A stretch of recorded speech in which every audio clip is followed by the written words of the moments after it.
Okay, so I won't go live. I won't go live until we're ready. All right, let's go. Yeah, don't go live yet. You fucked up. He said he wasn't going live. Pow! Dang it, that messed me up. I'm sorry, it was all me. Guten Tag. That is a frozen dinner company. Delicious. Oh, it's Guten Tag. Oh, is that like a hashtag for Germans? No, for gluten. Like, you know how people are gluten free now? That's like a big thing. Nobody wants gluten in their food. That's true. Yeah. Okay. Gluten makes me puffy.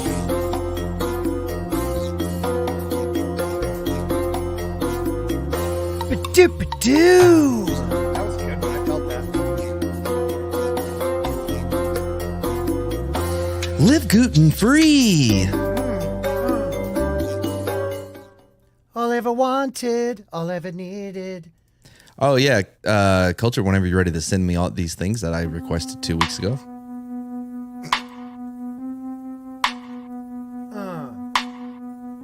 Oh, that's right. He can't unmute because it'll echo. Echo.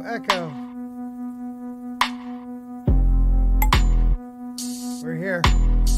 It's Saturday night. That's where you should be dropping your beat, dude. Saturday night. Your flow.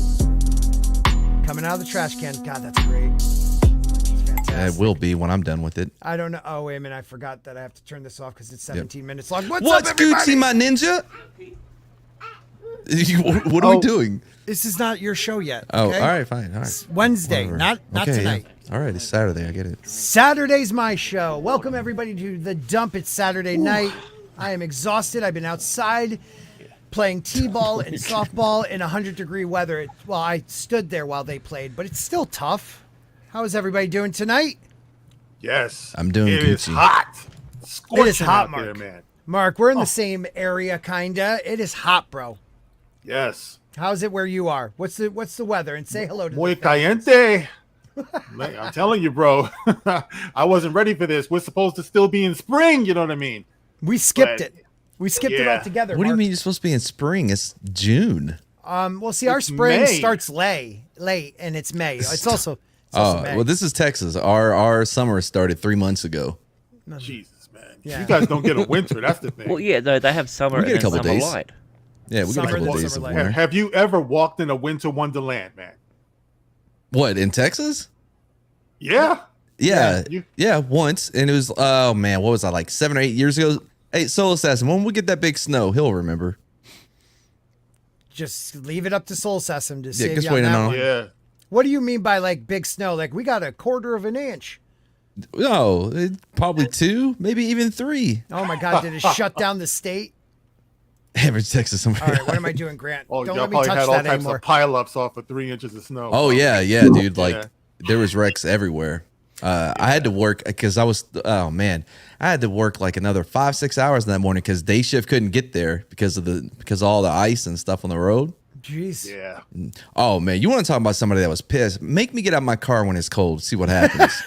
Dude, all we know is cold up here. Like the summer, I gotta say though, like the winters, this winter wasn't too bad. We've had some harsh winters, and then the summers, like it's really, really damn hot, and then you get like a week in the spring and a week in the fall where it's perfect, Yeah. Perfect. Yeah.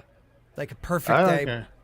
I like Sometimes- those short shorts and little skirts and stuff. That part I do like. That's what's Yeah. going on out there today. Let me tell you, buddy. Yeah, man, it was all over Yeah. the place. Mine fit well. Culture, how you feeling? Everybody's been worried about you. You've been sick. You've been so. Why don't you tell everybody the truth? I had the coof. Oh, Yeah, you had that immigrant one. You had the immigrant Yeah. vid. That's what I've been telling people. And the boss had the coof. And what so- strain are we up to now? Omega Fry? Lambda. Lambda? Monkey fry. Baby. Yeah, what's up with the monkeypox? Oh, you had the monkeypox. What's up with the monkeypox? Yeah, but 11 in all fairness, countries. it's only in red states, so it's not going to Oh. affect any No, it's voting not. or anything. The only Well- case we have is up where Scott is. There's monkeypox up here? I think in Maine. Yeah. Okay, they're a little far from me, but I understand what you meant by that. Yeah, What's up, it's Mr. not that Grant far. Gregory? Wow. Do you know where the monkeypox is? No, because I thought they were in red I'm sorry. states. I am not allowed So, to touch that anymore. And I don't know the difference. I didn't even know Maine was a state. So. Oh, It wow. isn't. Oh, No. well, there you go. Well, it is. I mean, These are everybody. lessons that I learned It's not today. a real one. It's more I'm of sorry. a colony. Shouldn't you see- everybody did- learn American history, American geography? Come on. The thumbnail today. Did you see all the Yeah, people? Let's take a look at that. Hold on. I'll throw it up. Mr. Grant Gregory, I'm sorry. I'm going to do it, though. It was fancy. Look at that. You can't even see where it says the dump live. That doesn't matter. Who do we have up there? Let us know. Come on. Oh, but that looks like Kathleen Kennedy. That What is she holding? Lightsaber dildo. Oh, something interesting. Yeah, yeah, and she's sporting your shirt, Scott. I thought we should promote your merch. I like that. I do have merch. Yeah, My family. Okay, so I bought it for and my then, family. and then you have the SJWs attacking the Amazon. Some of the greats. Some of the greats. Oh wow, that was beautiful, buddy. You did a I've great often job. often said that she probably needs to get sporked more often. Does it? of them. Probably would have saved us a lot of pain. Double prong. Don't Quality, most women need that? Yeah. quality sporking. A quality sporking with someone that Keep cares. sporking. Keep Yep. sporking, kids. Not kids. Well, Okay, so what is it? It's too comical. It's sounding. Yeah, I the saw that. monkeypox? I thought the same thing. Like I was ready to see like some type of Thing doesn't look like good. robot chicken animation of a monkeypox. Oh, see, I was thinking like a monkeypox. Like, what? I got to learn some lesson, like, you know what I mean, like Wonder Woman in 1984. But then I was like, oh, that's a monkey paw. Monkey paw, yeah, they're Yeah. slightly different. Monkeypox might have made that movie better. I think so. That movie sucked. Okay, so who has seen Doctor Strange? Okay. Does anybody mind if we talk about it? No, I've been Sure. trying I to don't- talk about Okay. it forever. He's not Finally. here. We can talk about Doctor Strange. He's not here. Finally. Yep. He wasn't really in the movie well, he was there, but it wasn't his. Yeah, it's a master bait and switch. That's all Disney does now with everything. Yeah. So Master bait. We never should be doing that in never the go to theater another culture. Disney thing again because they are going to give you shit. Unless you want to. Well, I did give Disney money yesterday. I got to go with some really cool people. We met up in Boston. We had Oh, so you weren't with the cool kids down in Orlando then? no. Why would I want to go down there? Come to me. That's what I say. Cool kids. Come to me, baby. Come to me. Ooh, look Be my at me. sugar There's fly. like 500 Come, of us. baby, baby, Yeah. baby, come. We had a good time though, Be- man. be We my had butterfly, sugar, baby, and mama. we had tacos, and then we went and saw the movie.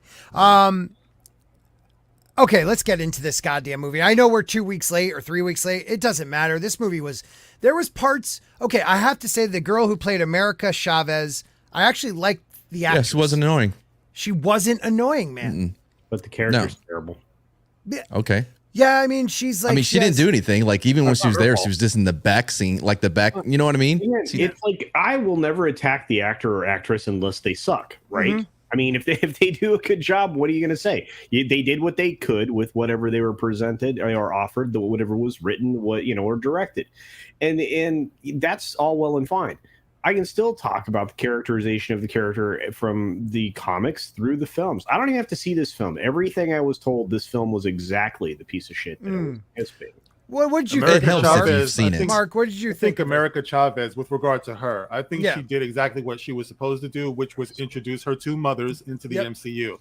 All right, everybody, I'm sure everyone was very happy about that. That Yep. box has been checked. Yep. But the movie did not really offend me. Like, I understand where the problems are for sure. So I'm capable of saying that I had some enjoyment in this movie Yeah, me without too. saying, well, what movie were you guys watching? No, I know exactly what the problems were with this movie. But at the same time, my bottom line is always, was I entertained? Okay. And because I was actually able to follow WandaVision, I saw this as an interesting continuation of that. Mhm. And when I used to collect the comics, Marvel always had 2-in-1s, Oh, so yeah. I kind of saw this as an extension of that type of concept. For everyone who's saying Doc Strange got pushed to the side, to me, even though his name was on the title and it was a bait and switch, I saw the concept of being a 2-in-1 Yeah. in a way. Yeah. So I mean, he did grow as a character even more. He wasn't. I don't think bait and switch isn't the word I'm looking for. It was. I think 2-in-1's good. he as a character wasn't that bad. He grew as a character in the movie.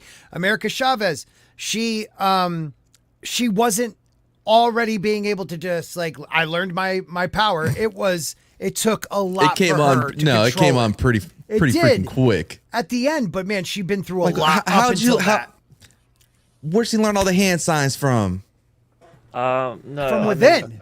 It's been Oh, within from within. her. Oh, has it been in No, her? no, That's what no, Dr. Spor- Strange Sporking taught her. did. Right. Someone said you can do it, and then she did it. Yeah. It So, was that I mean- age-old corny thing when people say, you had it in you all along. And he No, did. that's- He that's literally what it did. was. Hey, Yeah. Mr. Grant Gregory, what's this below? So Eric K 1 month gifted 5 memberships. Do we have a clap thing? My clapping Yeah, I can sound. turn mine on. Hold Eric on. K, thank you. That ain't no joke right there. That's a $25 one or more actually. So thank you very much, sir. I'm one of the only people on YouTube that has this. So whatever, no big whoop. Hang on, mine doesn't break up like it's retarded. So how did the people in the chat look to see if they just became look, because the Soul Assassin became a channel member because of Eric K. How does he learn? Underneath the message, if you're one of the ones that's selected, there's a little box that'll say whether you can accept it or not. Nice. Oh, that's a much better cut than I have. Yeah, it is. There's I like that. wooing in it. Thank I you. like that. Thank you. Little long, Thank but you. All right. That was whoa, I like that. What's up, Tom from Midnight's Edge? Hi. Yeah. Oh, you are. Okay, that's cool, man. That's your thing. Wow. Wow. Uh-oh. Is that the apocalypse? I have to say, it sounds like it, but I have to say real quick again, Eric K, thank you very much for last week's, the guys who did it, like literally went up 20 of my mid-level members because of you guys. So thank you so much. So at the moment, it'll only work if you have a $5 one or higher. Or higher. So if you've got one on $5, it actually helps you get Thank you, Eric. get in the alpha and the beta of it much quicker. That means a lot, beta. man. So, Tom, we just started talking because I finally saw Doctor Strange last night. Did you see it? Yeah, I've seen Doctor Okay. Strange. The part with the Illuminati, I wanted to walk out. Actually, I was disgusted by that part. Really? Oh, the fight scene, just with Wanda, how one of the most powerful, probably Inhuman, Black Bolt, and Reed Richards out like that, but Haley Atwell's like bitchy Captain Britain and Ooh, she came on so Wanda aggressive. Sykes. They all came on. No, like the when she two came women. out, like everybody else is just sitting there, just chill, and she comes out like this. Yeah, Oh. she threw the goddamn thing at him. The dude next to me, we were like, "What the? Why is she coming out all aggressive?" I Oh man, agree. yeah, dude. Like, But I mean, the true hero of this story was that statue that killed the most powerful being in the universe. I mean, Or was it a fence? I think it was a fence. that was like post. a statue thing that fell on. it was a stat. There wasn't a lot of Captain fences in Marvel. there Yeah. Yeah. No, You but don't what, usually have fences inside. inside of a lobby. Yeah. I'm just asking, did anybody take, like, you have Professor X gets wiped out so quick. That wasn't my Professor X. He's like, hold my hand. I'll pull you from the rubble. You have the two of the more powerful superheroes dead, but then the two females hold their own against the Scarlet Witch. One, I guess, has some of one of the stones giving her power, but a Captain Britain could hold her own, where Reed Richards gets turned into freaking silly string and Black Bolt blows up his own head. you can't do that to her. She's a lady woman. So, She is a lady woman. Yeah. but here's the thing: you've also got to understand. She fundamentally failed at the one thing that she's supposed to be good at, catching the shield. And she couldn't even do that. Like, she you got couldn't. the Captain Marvel, who has the same exact powers, who literally punched through one of Thanos' ships, but a small statue Yep. crushes her. Crushes her. You've got a guy that's made completely out of rubber that somehow has blood and his head explodes. Yep. That's a bit weird as well. Bit of weird. And the guy who's been trained his entire life not to say a word in any circumstances, even when Freaks he's out. been tortured, freaks out and yells. And for some reason, that implodes his head and not explodes it. 'Cause it's women power. That's right. I'm a whammons. Where'd that come from? Man, That I don't was know how. fantastic. I don't know how tight know. Tom's holding his balls, but that's impressive. Oh, that is impressive. Yeah. So, Mark, what do you women's think? power. Mark, and then I want to go to you, Mad. Mark, the Illuminati part. Some heroes we've known our whole life get destroyed like nothing, and the two newer women heroes again hold their own. Yeah, that kind of rubbed me the wrong way as well. I mean, there's no defending that. You know, like I said, I was having a decent time. I had to look the other way for that one. You know, I was very, very happy to see my man Johnny playing Reed. Yeah. You know, Reed is one of my favorite characters, and I do believe that my Reed Richards would have been ready for her ass. He would have had something, Yes. some type of contraption, because his mind, I mean, the stretching thing is not his greatest power. It's his mind. Yes, you know what I sir. mean? Yep. So I would have to believe that he is on the Illuminati in that position because of that, you know, Right. because he can bring that to the table. So Right. I don't think he would have got caught that easy. I mean, Yeah, none well, of they them would introduce have. him as the so- smartest man in the universe, and then he gives away the one thing to defeat another member. It's Exactly. not- yeah. Like he Yeah, just tells her, yeah. "Look, if he whispers, you're dead. Oh, you're that powerful. You can take away his mouth." Well, I mean, why didn't she do that to everyone? Just block everyone's mouth and nose and walk away. And I mean, I don't understand. Like, and the fact It that she's a sucked. stronger telepath than Xavier. I have to say, Rubble took her out too. Rocks for the win, guys. A statue crushes, Captain Marvel. Rocks destroy Wanda. Like, woo, rocks for Hey, the if win. it's good enough to kill the Lannisters, it's good enough for them. Yeah, valid point. Valid Yeah. point. All right, Mad, what were you thinking? So, the ending reminded me of a little movie called Teenage Mutant Ninja Turtles 2: Secret of the Ooze. Anybody else? Can you share the video? Wanda! You gotta listen to reason! Yeah. You're gonna destroy us all!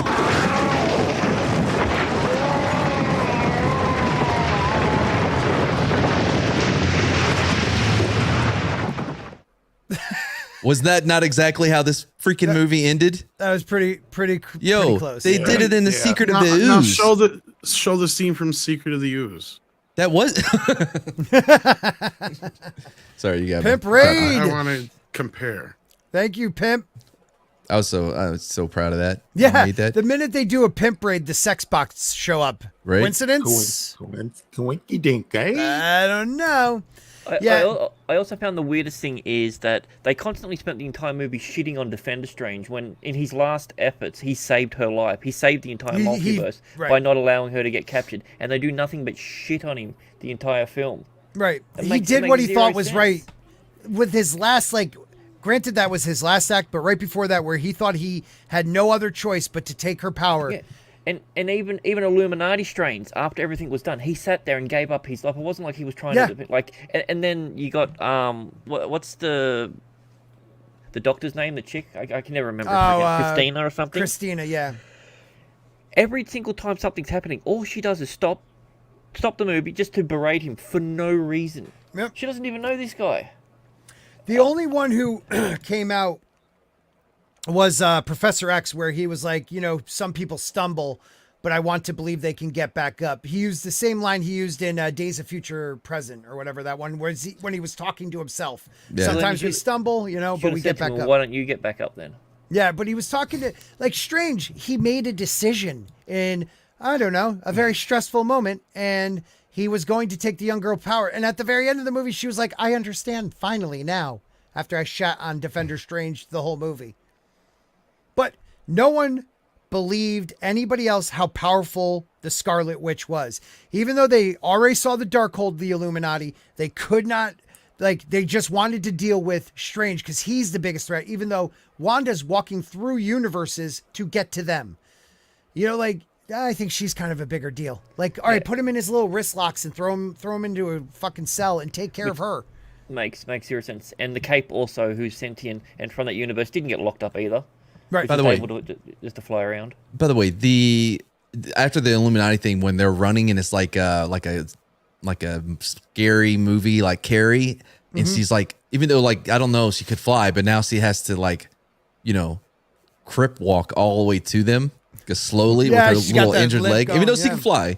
Yep. And also, why did they keep stopping and waiting for her to do something? Like, they could she break through this for door? so long behind that door, waiting on her to break through. I'm like, why? What are y'all doing? The guy next to me, he's like, what the fuck are they doing? I don't know what they're doing. By the way, did not know this guy. We're just there bullshitting. Luckily, I went with some good people like the Gilk Man and a few others up there. We had a great time. Pope was up there. We had memes of destruction. Like we all met up, and then we discussed it. Did afterwards. Did he fall for your hole at the bottom of the popcorn trick, Gilkman? Gilk. No, we didn't. No, Wow. No, I'm not going there. That was Gilkman. That was him, not me. That said What? that. No, it was your trick. It's your popcorn trick. No, that's it. That's an ancient popcorn trick. They wait, were doing so that that's in why- the I learned Roman it from eras. you. Scott, that makes sense. That's why you ordered the extra small popcorn. Yes, well, of course. Of course. You don't have to wait and like, no, you got to keep eating popcorn. We're not there yet. Not at what? The rainbow at the bottom? That's where they hide the Like, why chocolate. did I order the tall one for? God damn it. Anywho, Guys, so, y'all got to eat more popcorn. Nope, can't leave my lap. Hey, just give me your cup. I'll just put some in this cup for you. There you go. Handing it out. Trying to get rid of all this popcorn. when Jane's not here, the class leaves. The classiness leaves. Just telling all your secrets there, Scott. Like God. Everybody's So doing the good, thing about the Ancient One. butter, as long as you keep the butter on the top Yeah, it layer, sounds like you've you're used good. it. Sounds like you've used it. Have you done it? Yeah, we're talking to you, Mad. Okay, he's silent. That silence is golden. Dimash, hey, what's up, guys? Send dick pic. What is going on? Like the bots, man. Why? Yeah. Where are these people coming from? What's happening? I don't know, but the minute Dimash and I came on for a pimp raid, they showed up. But you know what? Thank you, sir, for coming. I don't know. These bots, maybe we're love just us. getting too big. We're getting too big. If we could ask the bots, if you want to get your message to, you actually have to become a member. Yes. Yes. So, yeah, that way we can't block your messages. They did it once before for me, and they gave me 60 hot pies. So go right for it. Marby Dog for $5. My dream fan forecasts: Krasinski Reed, Alice Eve Sue. I don't know who that is. Alice Eve. Zac Efron. It's the day before Alice. Okay. Zac Efron is Torch. I can go with that. Vin Diesel, The Thing. I mean, he does it. He could just do his Groot. It will never happen, but would be awesome. What do you guys think? Who would be the best? No, not Vin Diesel, because like he's All already right, in trouble. Give me your 4. We'll go around. Give me your 4. Oh, okay, all right. Yeah, I agree. Jack Ryan as Reed. Oh man, I can't think of a dude that would play the Invisible Woman, but it'll be a man in mine. Why? Huh? Yeah, have you That heard didn't of the even- song? A man named Sue. Yeah, like why do we need a woman in this at all? Don't they have enough as it is? Wow. I mean, Wow. they have taken a lot of our characters. Yeah, I mean, they have, haven't they? And we're taking one back. Okay, we can take one back. Taking one Take back. one back. So who would be Mr. Invisible? Would his name be Stew Storm instead of Sue? Are we talking like a tranny? Is that what we're saying? Yeah, are we No. talking real, like, solid, just a Really? bro. biological It's just a bro? No, this is just- going to be a real bro movie. real- Unlike that other bro movie that tricked me. And oh boy, I was not ready for that trailer. Which one was that? The Brokeback? Bro. I was gonna say play, but I don't. It's think we'll called be able to get Bro away or with it. Bros. No, you won't. Yeah. No. All right. All right, Check it Mr. out if Greg you Gregory, who would you choose? I like Krasinski. I'll go Full Metal Bitch for Sue Storm. Oh, Bunk. I want Bunk to play the Invisible Woman part from The Wire. Oh You yeah. had your chance. Nice. The Thing I want. Sorry, Patrick I'm trying to Jane- add diversity. Patrick Jane to play the Thing. Who? And for John, I don't know. Whatever the Hobbit guy's name is, the little one, Elijah Wood. There we go. Elijah Wood as Thing. No, not as Thing. Oh, As Sue? As Torch. as Torch. As Torch, yeah. Okay, I'm with you. I'm with you. Yeah, no, All right. Patrick Janer's thing. Oh, No, we got Bunk gotta Mad. be Mad says Sue. RuPaul as Sue Storm. Oh yeah, I like Bunk we better. missed that one. Kylie Mignon. She too old for that? Elliot. I don't know. Dude, did anybody watch that trailer? No. Where, What trailer? Which trailer? The Woke Academy? The Umbrella Academy? No. I don't Oh my watch that God. show. That last season got kind of woof, but The first season was fantastic. The second first season season was complete- awesome. It was a completely different show. well, what I don't understand is how they gonna play off the sister now being a brother. No, they are literally writing it in that she's changing. They've already come out and stated that in the next part that character will now be a man, played by Elliot. How When do we they say sister explain and it? brother, though? are we talking about sister and brother? Are we talking about literally brother and sister? Or... Yeah, literally. Oh, okay. Okay. All right. Literally. We'll see. I'm very confused though. How do you like? She was a woman for the last two, and now she's going to be a guy in this one. Is it an actual change or? Yeah, they're just gonna write it in there as that was always the case, most likely. Wow. Okay. All right. Well, let's move on. I guess that's weird. Do you want to throw in your 2 cents there, Mark, or anybody else about your choice for the Fantastic Four movie that we Yeah, hope they don't just- destroy? Krasinski, I would keep as Reed, of course. Yeah. Jack Ryan. Yeah, did post psycho Amber Heard. I could have seen it, man. I'm sorry, but I could have, Yeah. for Sue. Still good. Before, pre psycho, I should say. Yeah. Or Or post, whatever. Make her a Yeah. nutbag. I mean, Yeah. she shits and then turns invisible. It's like, I don't know who did it. I used to think, I don't know It if would you be guys invisible. You wouldn't ever see it. watched the show Henry Danger, but I used to think that the kid who played Henry Danger could do a good Johnny Storm, because my Johnny Storm would be a little bit younger, the Right. way it was when it first started out. Right. So I could have seen that kid doing it. And the thing I liked the dude who played Abraham in The Walking Dead. If you guys know who I'm talking about there, yeah, that's not a he'd be bad a one. perfect thing. Michael Coleman? Coleman? Yeah. something like that. Yeah, He's I in like the him. Orville. Yeah, he could pull off. See, you can't just do the thing. You have to be Ben Grimm too, and I think he would be a great Ben Grimm. Yeah, no, he would be perfect for that. He's got that gruff. I think Bunk would be better. Yeah, I don't know. Tom, do you have Did y'all anybody? not watch The Wire? Nobody watched The Yeah, Wire? I watched The Wire. You know what? I'm ashamed to say it because everybody told me Wow. to watch it. I missed it, bro. I'm so ashamed. It's still there. It didn't Yeah. go anywhere. You can still watch it. Yeah. I mean, I half the- rewatched it about half the cast is dead 6 in real months life, ago. but I that doesn't gotta matter. binge that for sure. Yeah, Michael Yeah, Cutlass. That's R.I.P. it. Omar. Michael Cutlass, yeah. Yeah.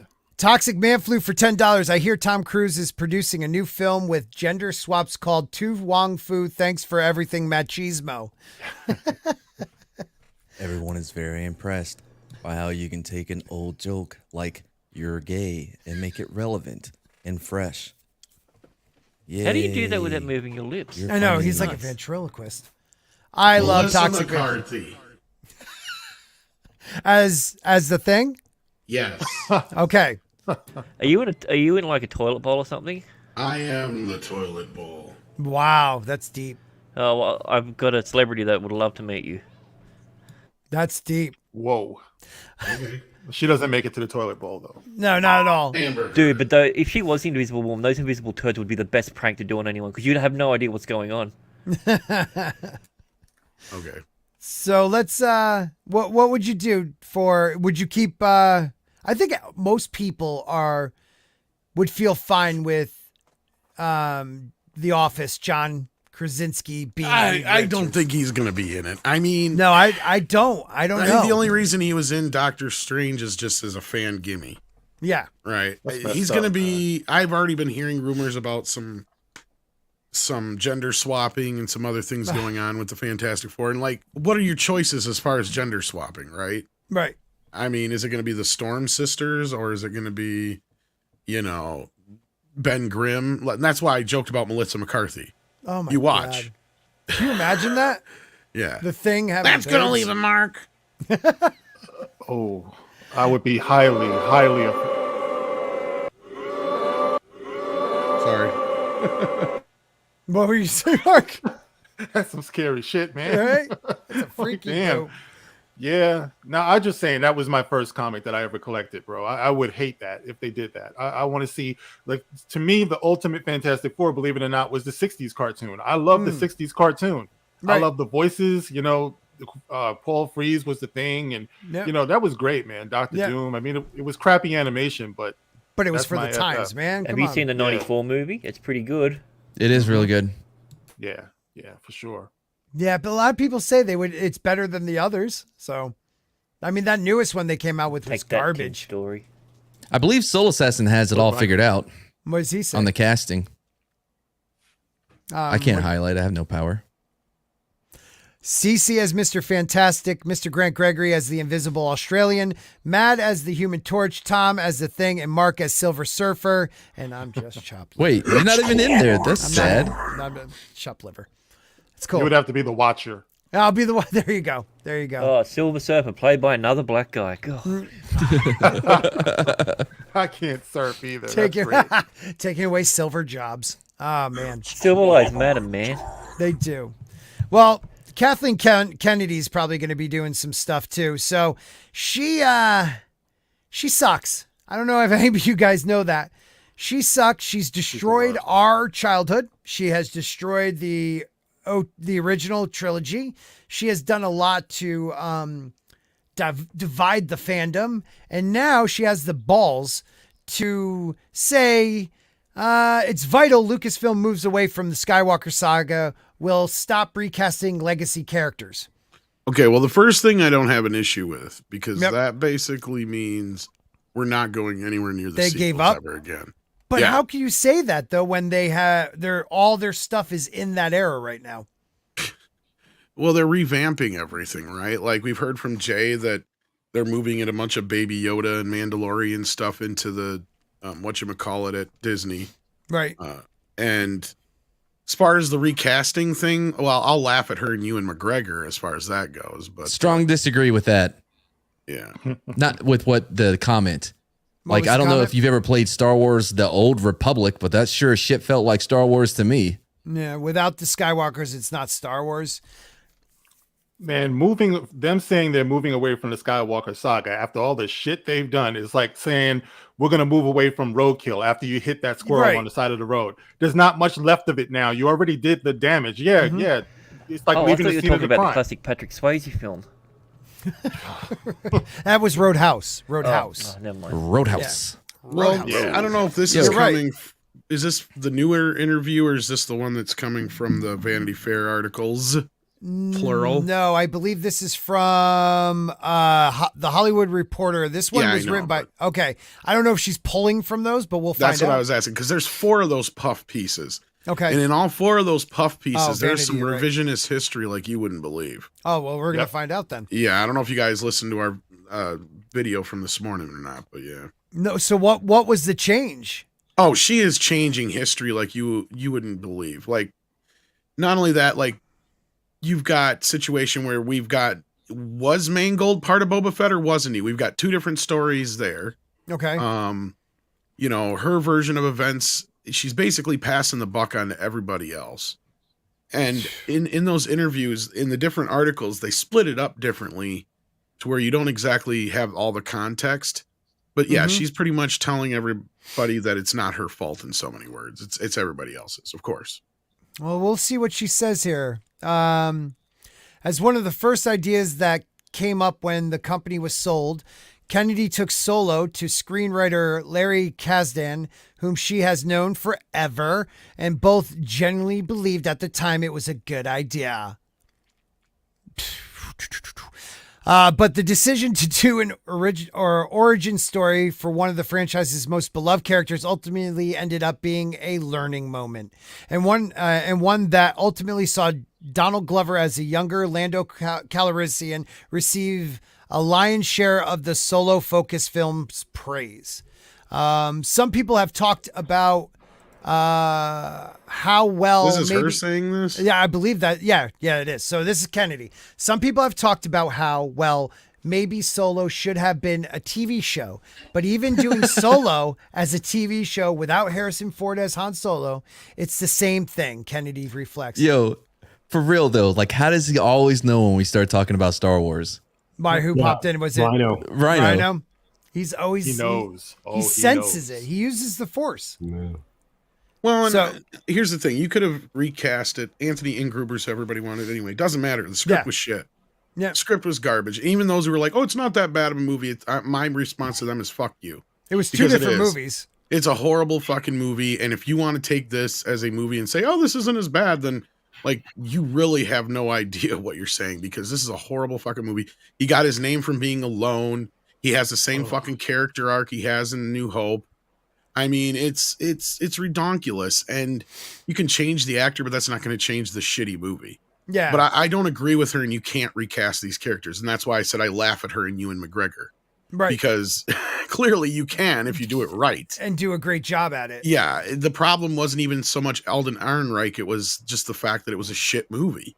He was And a the bad and the decision, timing of though. it too, guys. The timing of it too. We just saw that character die, Yeah. in the so-called sequels, and then you announced that you're going to do a solo story about him. It's kind of like doing a Black Widow movie after she got killed, Mhm. Yeah, but worse, 10 times worse. Yeah, because people cared about that character. Yeah. No one cares Unlike- about Juan Solo.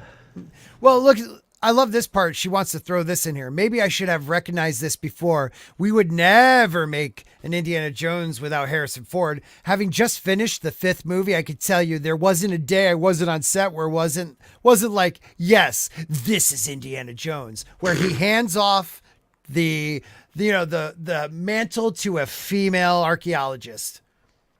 Yeah, this bitch and every fucking piece of shit like her are out destroying characters in that exact way. Right. But look, they never should have touched the Skywalkers. That shit was over with after Jedi. They had no reason to go back to that. If they wanted to fuck shit up, they should have fucked up their own shit. Yeah, Right. listen, but there is a world in which they could have done something with the Skywalkers in these new movies. No, not maybe. It's possible. There is a possibility, yes, that there is a story that could have been sculpted with them included. If they don't do anything with the Skywalkers, there goes half the people in the universe. Because as everyone knows, the Star Wars universe is very small. Mm-hmm. Very true. Yeah. Yeah. Very small. Very fucking ridiculous. I made the point before that I just think when they make announcements like that, they want to move away from the Skywalkers. They're really saying they want to move away from George Lucas. Yeah. They've been arrogant as hell about this the whole time, and I think now they're feeling because they got the Mandalorian and they got Kenobi coming up, they're feeling good about themselves, so they think they can say some dumb shit like this. But Star Wars, to me, pretty much is the Skywalkers. Even if you tell these little solo stories here and there, no pun intended, it's still right there in the middle of it. And the only way to get away effectively from George Lucas, I think, is just to make those types of bold statements, and give us this false promise that they're actually creative and talented enough to actually do something that's going to rival classic Star Wars. And we all know that's not possible for them. It's impossible, Mark. They're too busy checking boxes. Because they're saying we're going away from the Skywalkers, but you're having Ahsoka, who they have put into their family more than she ever was. Not just Anakin's Padawan, but now friends with Luke. And kind of almost like I don't know what she was with Luke in The Mandalorian. It was weird. The bond they were growing. Like, you are actually, you're moving into the Skywalkers without the Skywalkers. That's what she wants to say. We'll still use some of those characters, that time period, but we'll just do it without them in it, because that's a way, like you're saying, to get away from George. It's like when they did Gotham, when they do different stories about Gotham or Metropolis. Yes, you're going to explore all of the different characters and stuff, but you damn well best believe the shadow of Batman is always going to be over Gotham. The shadow of Superman is always going to be over Metropolis, no matter how many different stories you tell.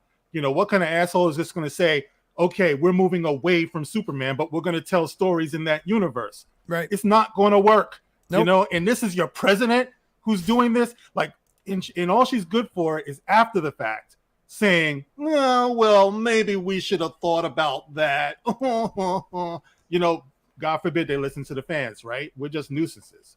It's ridiculous, man. We got 74 people in the chat. We got 49 likes, so smash that like button, please. Share it out. Mark, you're pretty much saying what we all feel. What do we got here, Tom? You want to see a preview of Obi-Wan? Yeah, let's see it. 6 sent me this. She must have found it. We wanted to give you a sneak peek of our new series, Obi-Wan Kenobi. Hope you enjoy it. There's more to life than your farm, Owen. He needs to see that. There's a whole galaxy out there. I'm asking you to leave us alone, Ben. I mean it. Is he okay? You don't care if he's okay. You care if he's showing. It's my responsibility, Owen. Well, I'm his uncle. We talked about this. When the time comes, he must be trained. Like you trained his father? Welcome back. That was Burn. Yeah. So So it's that's okay. the entire scene that we saw part of in the trailer. Wow. Do you guys think this is going? We know it's going to end bad. I personally think that. Do you think they'll have moments? I mean, because it is Ewan Kenobi. McGregor as Kenobi. Will it have moments that feel like Star Wars that we love, and then they'll pull it from us, or will it just be what, a mess? They're gonna give all those moments to the chick, man. That's what it's gonna be. Anything that is even feels remotely like Star Wars. Just remember who's gonna be on screen. It's not gonna be Kenobi. Right. Shit, Kenobi's the one shooting the blaster. I don't know. Toxic Man Flu, how are you, my friend? What do you think? Doing well, doing well. I think that it will be a Star Wars film in that it will be on a desert planet with a little water. Yep. And then if we go to another planet, it'll probably be a frozen planet or the fourth moon of Yavin. There you go. Maybe Endor. Oh, Yavin, yeah. Yep. Yeah, one of those two, because there's only like 10 planets Right. that they can get When are they going to in explore Star Wars. Kashyyyk? That's all I want to Hold know. on. Yeah, Real quick. They blew up Alderaan. Yeah. That was supposedly the most beautiful planet in the galaxy. So, okay, what do you do? Small You just galaxy. blow your They wad should have in the defended first it. film in the 70s. Boom, Alderaan, gone. Where are we going next? Yep. Sand dunes. Real quick. So the two Real quick. so like when Obi-Wan and Anakin, they finally get to fight again, right? I guarantee you it is gonna be undermined because that chick's gonna be there. Somehow, somewhere. She is going to put herself in the middle of that fight, Right. and take it. Mark my words, they are going to take that refight. No, whether or not it fits in canon, it doesn't. You can just watch the fucking New Hope, right? It would be awesome to see them have this rematch. However, they're not going to give it to you. They're going to take it away from you using the Inquisitor, whatever Inquisitor, Reva, whatever the hell her name is. I haven't even learned it. I don't care. To ever have a name. But she's going to take it. She's going to take that fight from us.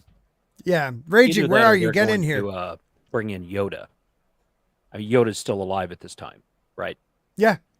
So obviously, either Obi-Wan's going to go to Dagobah, or Dagobah, or however you want to say it. Yep. Or Yoda's going to show up. But whatever's going to happen, Obi-Wan's going to have to be saved by whatever female is around.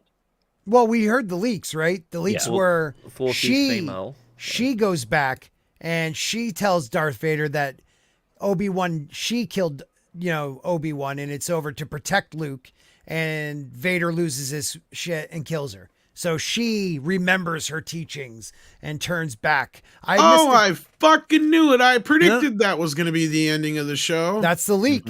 That's the leak, man.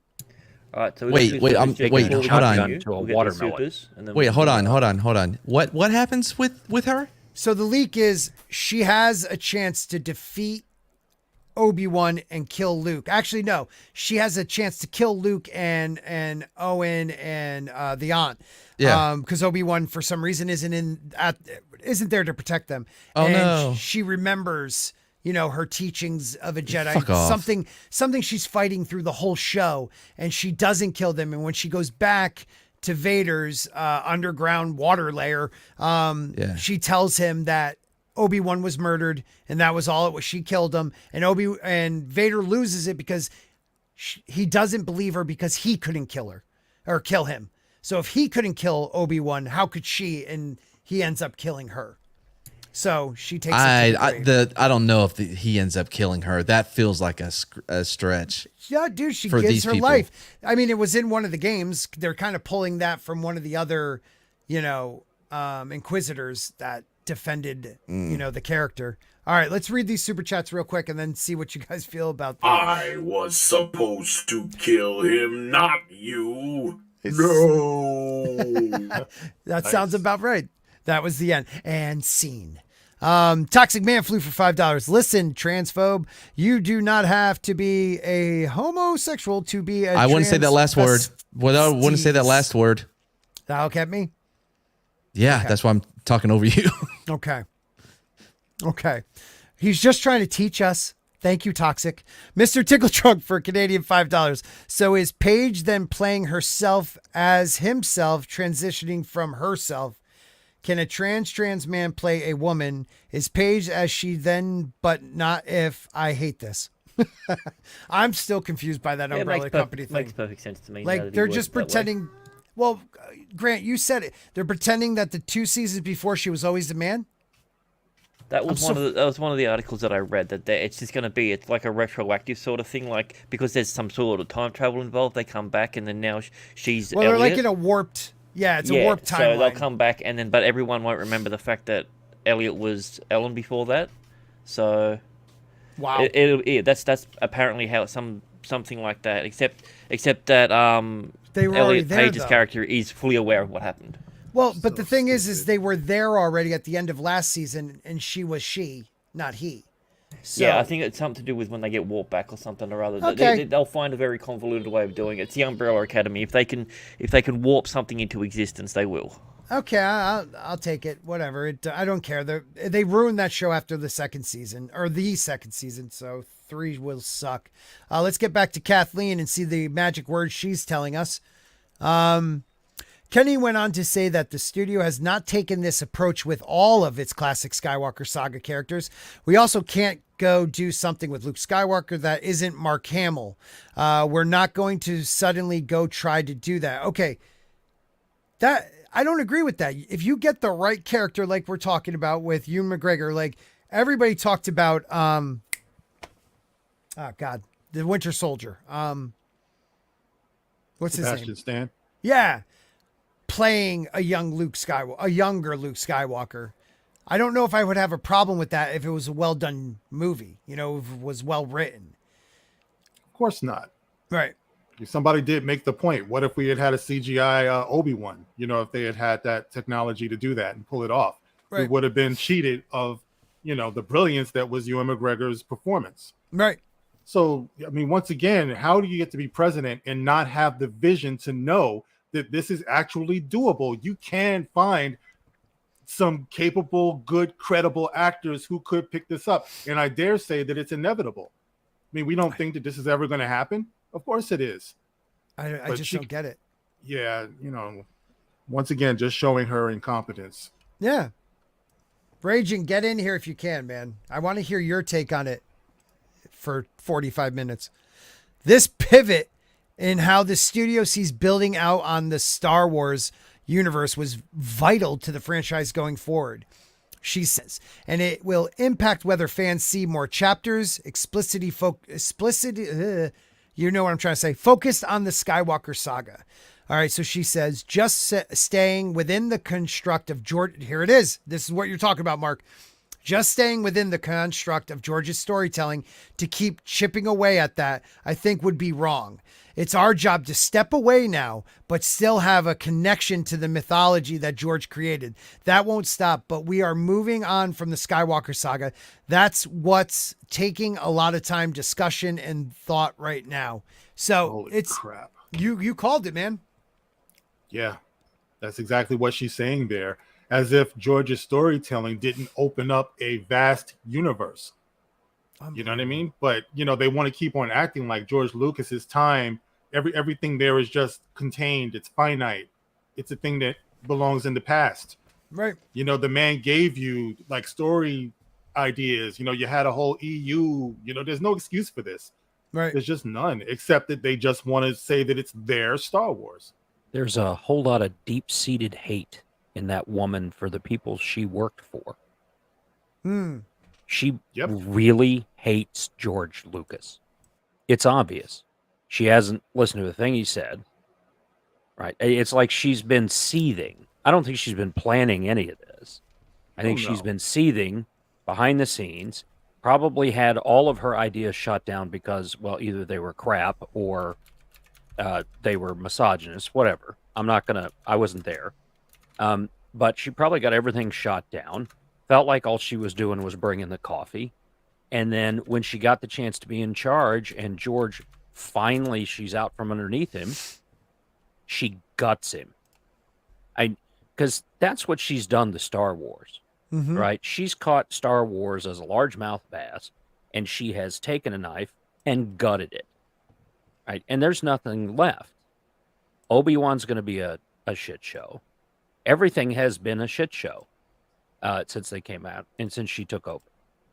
So the only thing that I can think of is she just had a long, deep-seated, seething hate for all of this stuff, and she sees these as microaggressions. There we go. Yeah, we used a keyword that have happened to her over this time. She believes all this crap as this stuff comes up in this Me Too movement and all this stuff from here, and she's doing this on purpose because this is her platform, just like J.J. Abrams and Klutzman went after Star Trek as their platform and destroyed it for present-day politics.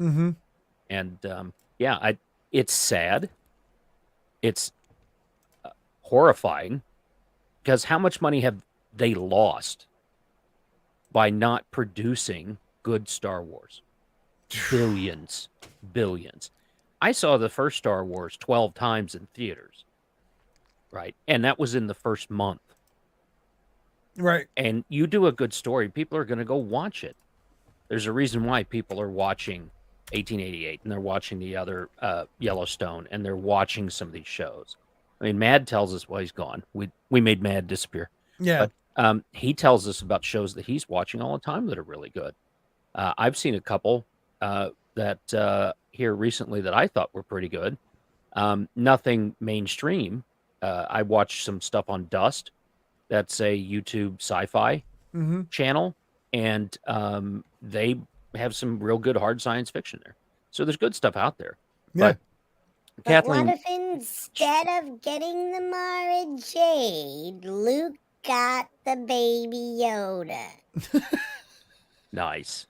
Is that the Grogu voice? Hey, Is that Damaj and I sent it.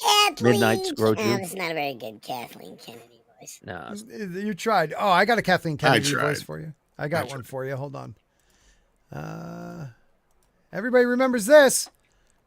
Fun and pretty great.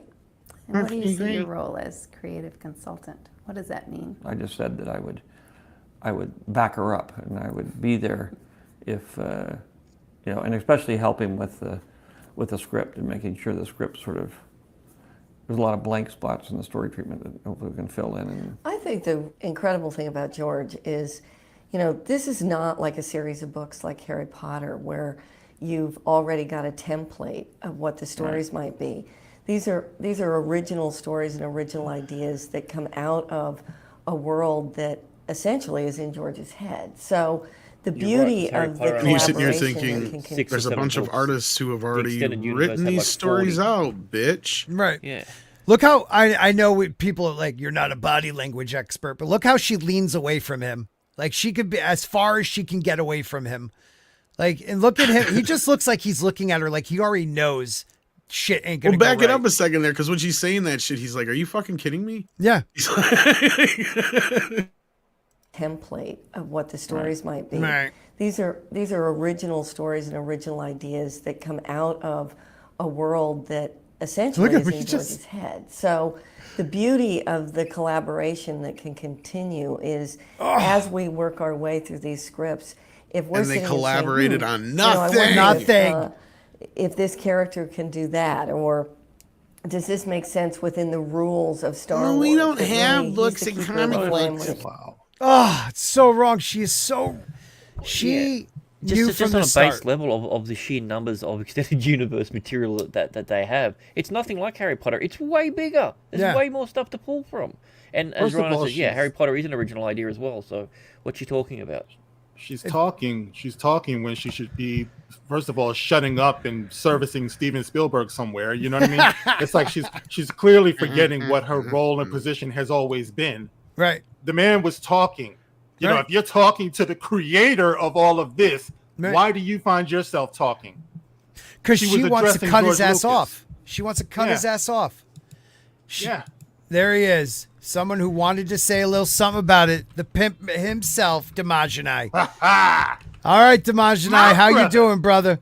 What's going on? How y'all doing? We're doing good. How you feel about KK?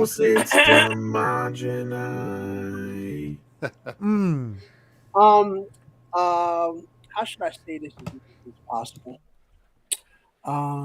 She's trash. All of Lucasfilm is trash at this point. Star Wars is trash at this point. It's done. And here's the deal. You know, the fact that you just playing that little clip where you were saying how she basically ignored what George was telling him, how basically he said, I have all these books and things. Here you go. Here's $1 billion. Actually, here's $4 billion because that's what he sold it for. Here's $4 billion. Use this wisely. She takes it and throws it away. And here's what I say about that. When your paying customer tells you something, you need to start listening.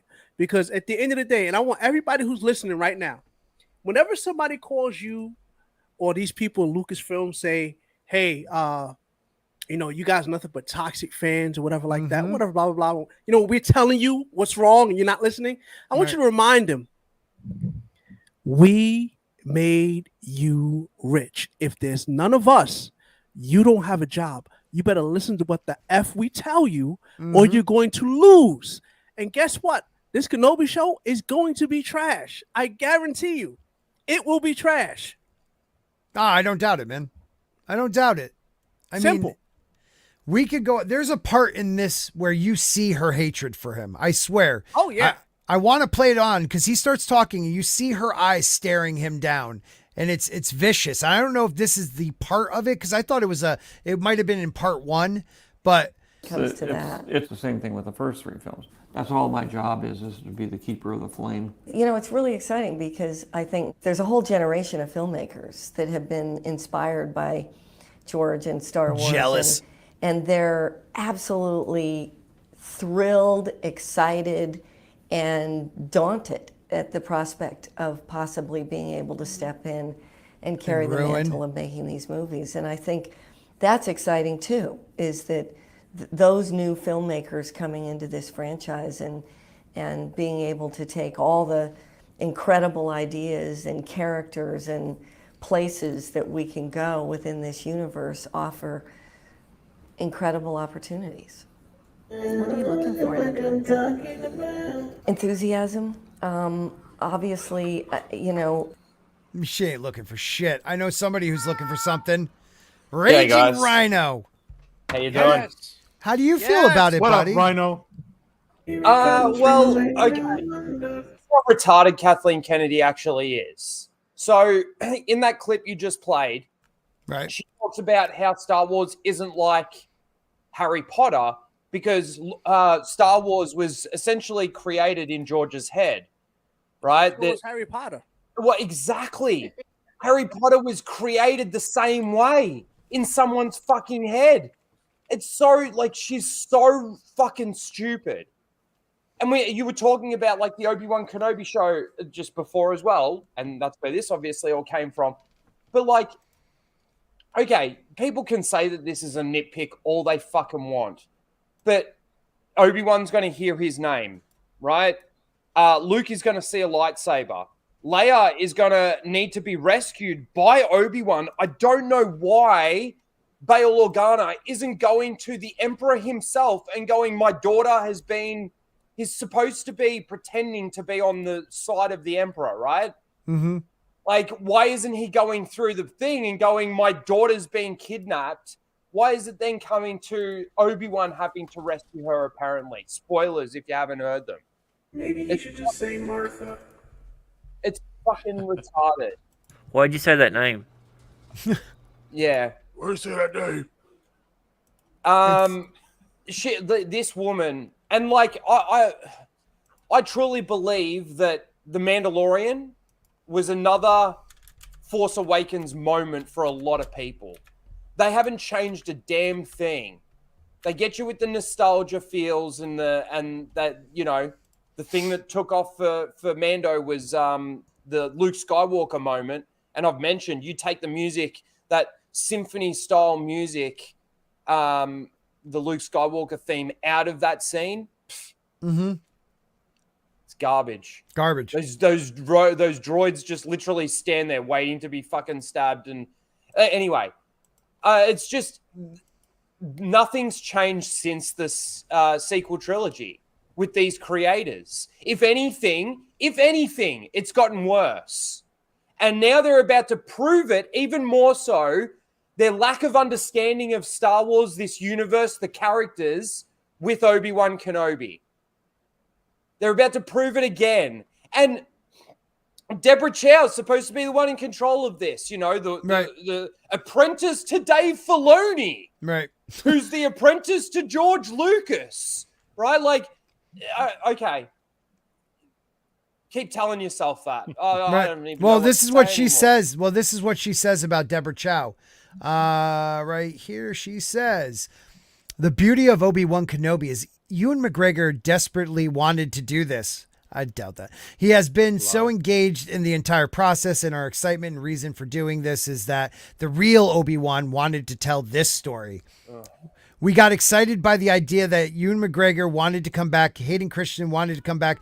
Oh, I was going to thought she say said Alec something about- Guinness is dead. Yeah, I was just, he's dead. Oh, man. But this she is talks like about the singular vision of Deborah Chow, but she also kind of is following the Kennedy script now. She's doing what's told. I'm not What does feeling that it. even mean? Well- The singular vision of director Deborah Chow. When you're talking about Obi-Wan Kenobi, right? We're saying that hers is the singular vision. Yep. Once again, cutting off George Lucas's vision. Yep. This is a singular vision, guys. You got to catch that I disrespect. tied up all the loose ends in the Now, Rise of being an Kenobi. Obi-Wan show, Now and all of a being sudden that there's they're this. being an Obi-Wan show, and being that they're bringing back Hayden Christensen as well as Ewan McGregor, like if let's say things were great for Star Wars, and they were telling good, consistent, I'd be looking forward to it. Stories in the universe, you'd be looking forward to something like this. Oh God, dude, more than looking forward to it. But I'd they're be just counting down the Shut up, days. Charles. But they're not being honorable to the source material. They're not honoring George Lucas in any way, shape, or form. They Right. didn't with the Book of Boba Fett. I think with enough of what we've heard in regards to announcements, whether it be from Kathleen Kennedy or the actors or whatever themselves, or whether it be the leaks, this is just going to be super destructive to the character. Right. Right. And Well, well, how do you feel about like people who don't research the history?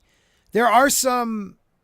Well, it's like let people's- me put this. The guy who took over for Dumbledore, the first one that died after the first two movies. There are moments in Harry Potter where he plays Dumbledore aggressive.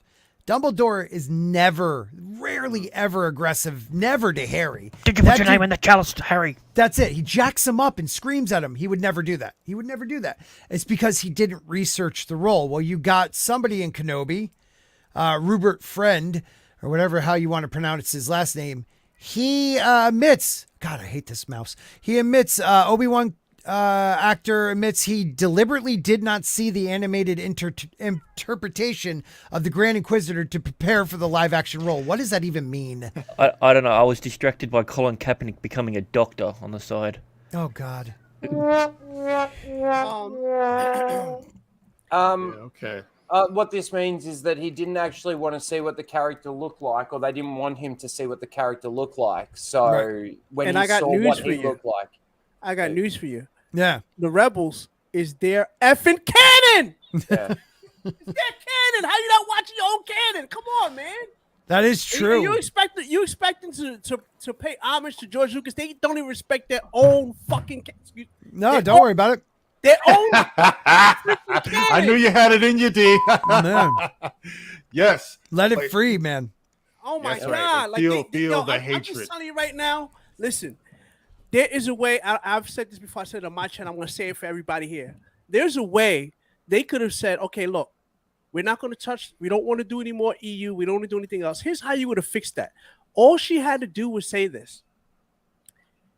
Listen, we're going to start our new sequel trilogy after this last book. This last book your stars will be Jaina Solo, Alana Solo, Tenno Kai, and you can have Luke Skywalker. Again, I'll say this: you do not have to kill off the Master. I always use Dragon Ball Z as a template. Master Roshi is still there, but Goku is the strongest. You know, all you had to do is put Luke. Look, Yoda in the prequel trilogy, right? He was the strongest Jedi of his time. How many times did Yoda do anything? Twice. Right. That's it. That's all you saw him do. All you had to do is have Luke be on the council, Leia be on the council. They don't have to do anything else. They send the new apprentices out there to do the job. You'll have Jaina Solo, a woman, her niece, Alana, a woman, as your main characters. And guess what? You could have had Darth Talon. You could have sped it up a little bit because guess what? After the last book, they were stepping into the one Sith. That when they fought Abeloth, I know I'm speaking a little. No, don't worry. Keep flow, man. Keep it flowing. They fought Abeloth, and the Darth Krayt was helping Luke because he had to get rid of Abeloth because she was a threat to his Sith order.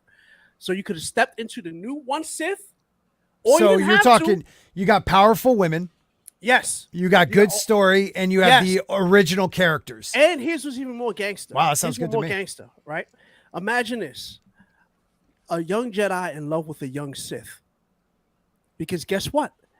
Ben Skywalker, that's right, Ben Skywalker was in love with Vestra Kai, a Sith Lord, a lady. Don't you swear at me. Sorry, I don't know these characters.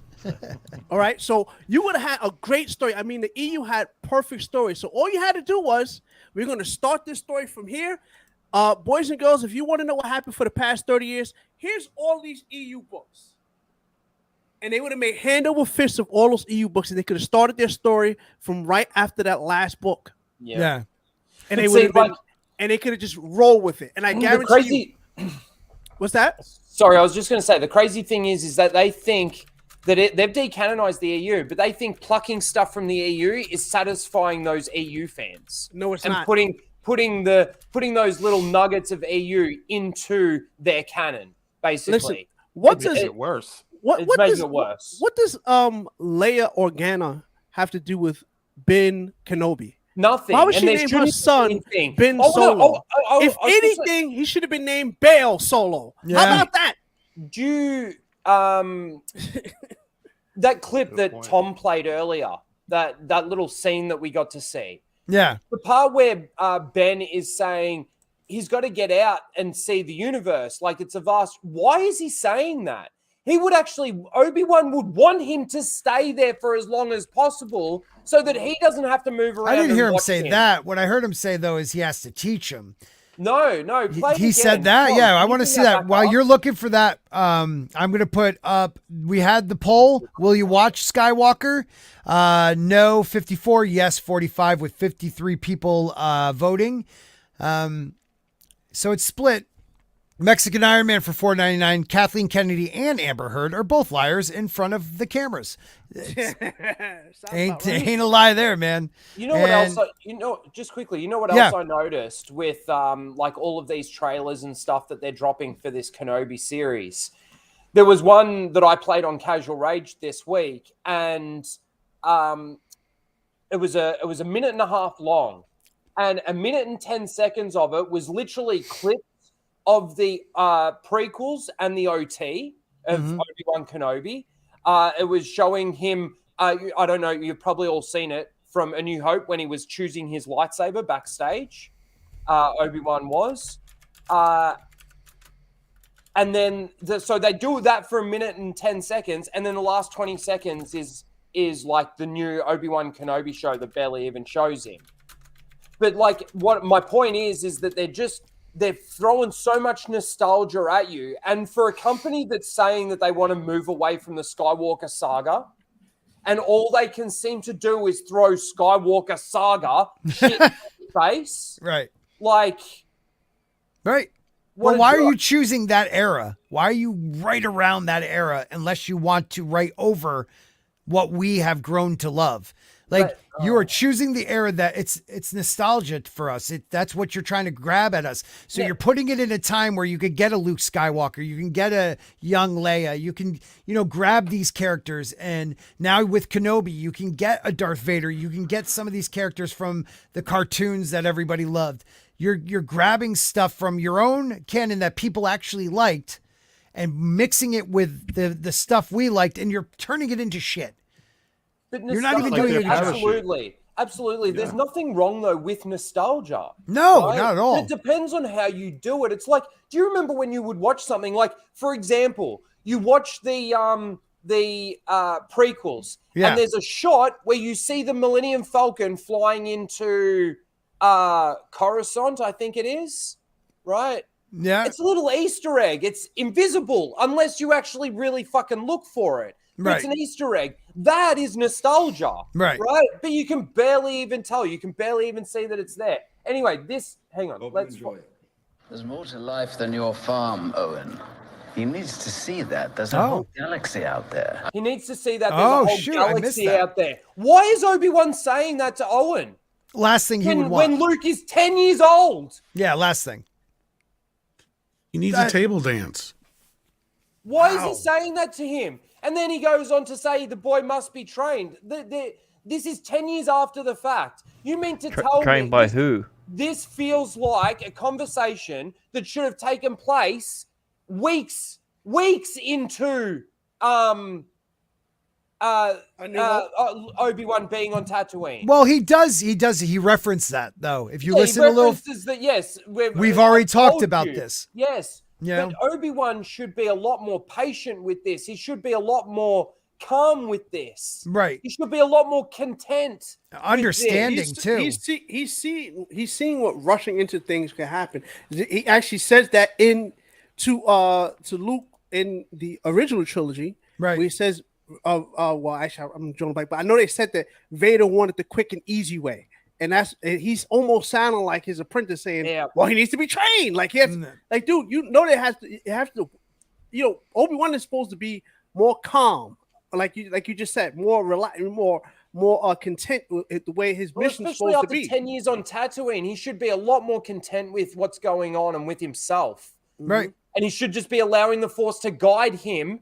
And that's exactly what happens in A New Hope. The Force guides him back to the fight. So what's the time difference between this and McGinnis's Obi-Wan? 9 years. 9 years. 9. That's about it.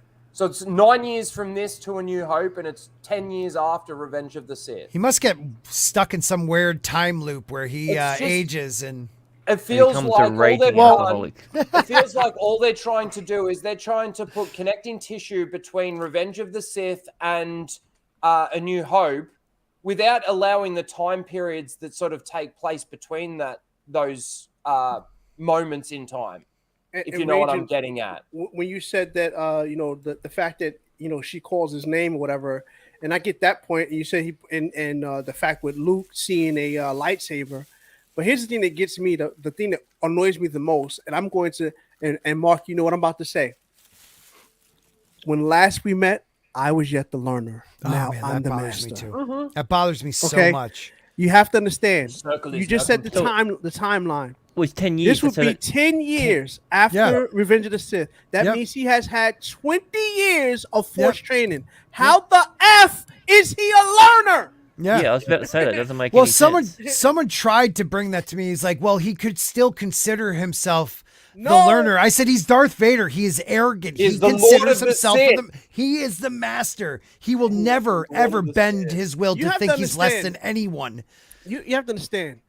I'm gonna tell you a key fact that I don't know a lot of people brought this up, but when in Revenge of the Sith, when he says, "Where's Padme? Is she safe?" and Sidious says, "Well, in your anger, you killed her." You see, the whole reason he went to the dark side was to prevent her from dying. The dark side is fueled by anger and hatred. He hates himself. Because he up to this point he also hates killed Palpatine. his wife and his kid. No, he also has hatred for Palpatine though. I know exactly. But he can't. All of that. That's why he tried to kill him. It's the only thing he's got left. Yeah, he tried to kill him in that instant. That's why everything was getting crushed around him. I want to read this super chat real quick because it's from our boy George. George for $49.99. Thank you, sir. Thank you very much. He's always welcome on the panel. He knows that. All hail to the Sporks. Scott has the best Saturday show on YouTube. All hail, you beautiful bastards. George got called out in an article that kind of went viral, was on Friday Night Tights last night. He is now considered one of those YouTubers that the Rings fans, the Lord of the Rings fans, despise, and I am so proud of you for that, dude. I am so proud of you. Beautiful soul. George, that means you're doing well, man. You are doing well, my friend. Well I didn't read the article, but we are going to get into a Lord of the Rings one in a bit, and I think that might be the one they're referencing, so I hope they bring you up, George. God bless, man. Good man right there. Yeah, back to, what do you got here, Tom? Even more Obi-Wan. Oh, it's just coming out of everywhere.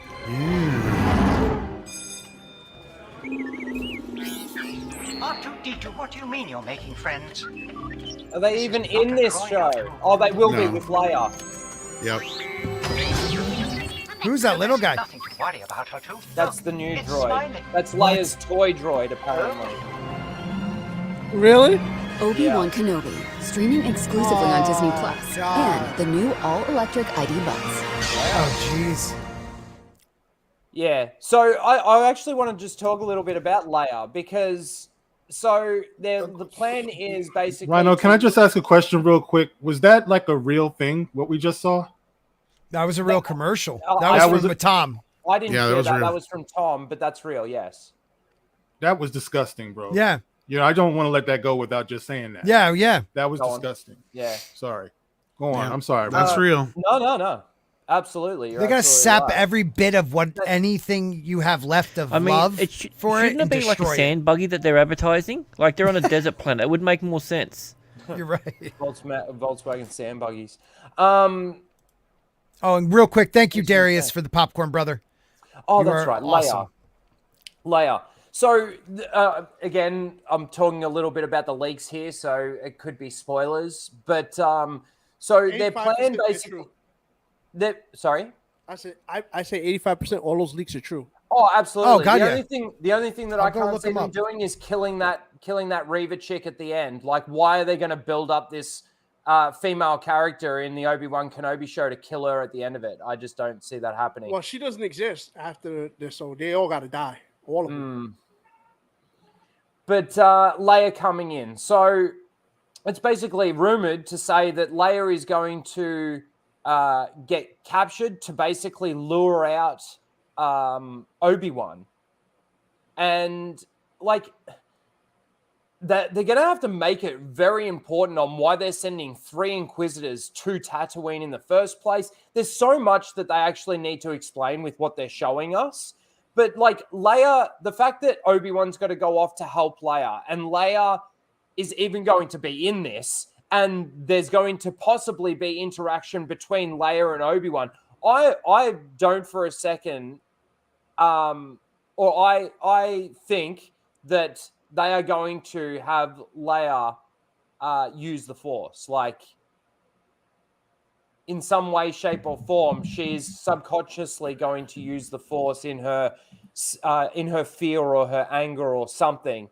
That's just the way I see. So as far as the reason why the Inquisitors there, as far as those leaks go, they're supposed to be chasing another Jedi who so happens to find out that Obi-Wan is on Tatooine. And he goes there looking for Obi-Wan, which I mentioned. Okay, so it's one thing if when Luke was told to go to Dagobah by Obi-Wan, right? There's nobody telling this person to go to Tatooine, right? Why would you go to Tatooine? Obviously, Obi-Wan is on there hiding for a reason, and you're going to go to Tatooine and bring heat towards him? But Come not only on, that, man. but not only that, don't make like any how sense. did that Jedi find out that Obi-Wan's there? There's no information. There's no connection. Exactly. You know, they put the message in the temple to say all Jedi get away, right? Stay away, and they bailed. They went into isolation. It's the same thing if somebody, like, unless it's accidentally stumbling across Yoda on Dagobah, right? There should be no, like, oh, I can sense that Yoda's... No, you can't sense shit. Yeah, well, especially Dagobah. first off, Yoda went to Dagobah anyway because that's a dark side nexus, so you couldn't sense him. Right. The thing with Leia. So here's another little tidbit that again I say this I enjoyed the prequels. I'll put that out there, but I would say this: 4, 5, and 6 are supposed to be treated like your 1, 2, and 3. Everything everything you do has to come from that, right? Yes. So here's the deal: when Leia sends that message in A New Hope, she says, Years ago, you served my father in the Clone Wars. That message wouldn't be sent like that if she met Obi-Wan before. Yes, right. Oh my God, these people don't freaking watch freaking Star Wars. Not at all. You know what it is, D? They don't You know care. what it is? Like we just had that article up with Rupert Friend talking about. Yeah, we're gonna how go back to it too. How he did not do research on the character, but he wanted to honor the character. That is indicative of the mindset of these people. Right, they want to wear Star Wars on their shirts. They want to hold the props and the lightsabers and say, "May the Force be with you." But they have no commitment. They have no commitment. That's the sum total of their Star Wars knowledge. May the Force be with you. Lightsabers, Luke Skywalker. That's May the it. Force be with you. Laser swords. Yeah. Listen, Yeah. this is the final chapter, they say in the series. So if you don't want to hear it, mute for a minute. But Reva, not Vader, not Palpatine, has put the contextual clues together, and she figures out that Obi-Wan Kenobi has been protecting someone, the son of Skywalker. So it follows up with right here. Where is she? Maybe it's right here. By the final chapter, she follows up. However, he doesn't engage her in combat. So the site claims that after Obi-Wan Kenobi returns to Tatooine after a duel with Darth Vader off-planet, he discovers Reva at Uncle Owen's and Aunt Beru's moisture farm. However, he doesn't engage her in combat. Instead, Reva flashes back to her own childhood and comes to the realization she cannot kill Luke Skywalker. She then just leaves the farm with Kenobi, coming to the conclusion that she has not been completely corrupted by the dark side of the Force. Okay, before I read the rest of this, okay, so she doesn't want to kill him at that moment. She has been warped by the dark side for the last, how many years? If I was Kenobi, I'd take her out no matter what. Okay, can I say something about Yeah, that please real do. fast? Okay, again, this is your canon, Disney. This is your canon.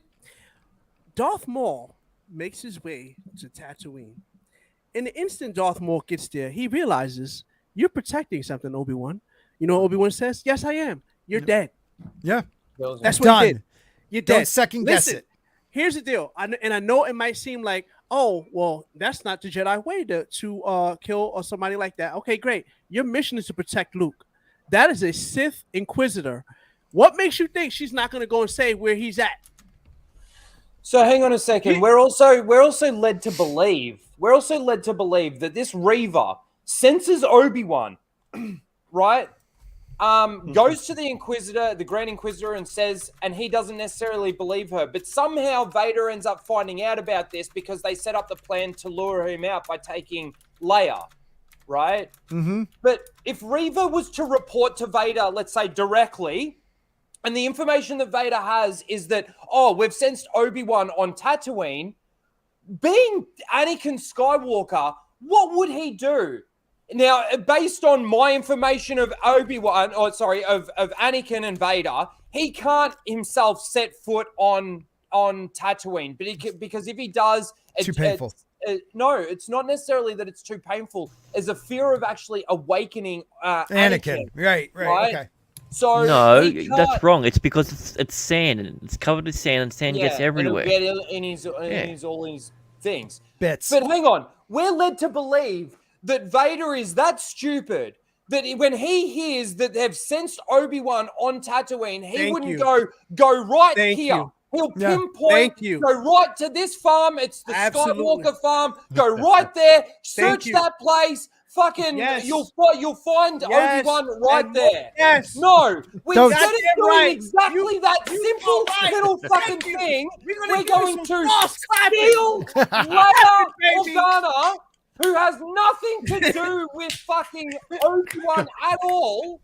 We're going to steal some random senator's fucking kid, and it just so happens to be Leia. Right. You know, if you guys showed as much passion towards your girlfriends as you do Star Wars, you'd have 12 kids each.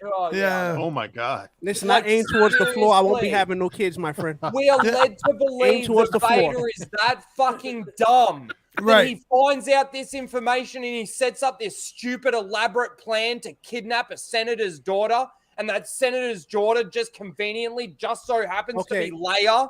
I got one. I got one better for you. I got one better for you. Here's one even better for you. The Grand Inquisitor was a Jedi Knight in the temple. Right? He's actually older than Reva. Reva was a youngling. He's older because he's an alien, so they're age different. Yep. How would he not notice a freaking Jedi Master that he's worked with? Because if he wasn't a temple, he was a temple guard. You going to tell me he didn't know who Obi-Wan was? You going to tell me he can't sense Obi-Wan? Right. Are you freaking kidding me? All white people look the same in Star Wars. That's true. So I like this part too. So kind of goes with what you were just saying, Rhino. Reva returns to the underwater fortress on a planet called Nir, where she reports to Darth Vader that she killed Obi-Wan Kenobi. Vader doesn't believe her and kills her. I don't believe that. But then everybody goes back to their life and, Obi-Wan makes contact. So tell me this. Even if he didn't believe, or he's, I don't believe you, and he kills her, you're not telling me Vader's going to go, you know what? Just bomb where my family's from. Just bomb it. Just carpet bomb the whole shit out of it and go look for some burnt bodies afterwards. I mean, it's not like they don't have weapons that can, blow up large areas. So, Right. So that's actually kind of what happened. This is EU though, but in regards to the Lars homestead, he actually knew about. Once they went there, he's like, Lars homestead, burn it up. He did that in A New Hope. Yeah. That is the backstory to that. Like where when in A New Hope, when Luke comes back there and Beru and Owen are dead, Vader gave that okay to do that. Of course. So you think he's absolutely. Like, and if you remember, Vader did not set foot on. He sets foot on Hoth. He sets foot on Hoth for that invasion, doesn't he? Right. But he will not go down to Tatooine. So once again, I just want to point out, if he actually does set foot on Tatooine for the second fight or whatever, like it can't. First off, if he goes to Tatooine, it's the same thing as what. Again, this is their canon. The instant Darth Maul doesn't know anything about Vader. Remember, he was eliminated before Dooku, so he didn't know anything about Vader. So when he stepped on Tatooine, he was like, "Wait a minute, you're here protecting something." I mean, Maul and Maul. Granted, Maul was a Sith Lord. He was actually trained by the Sith, but he was still more of he borderline more of a Sith assassin than the Sith Lord because.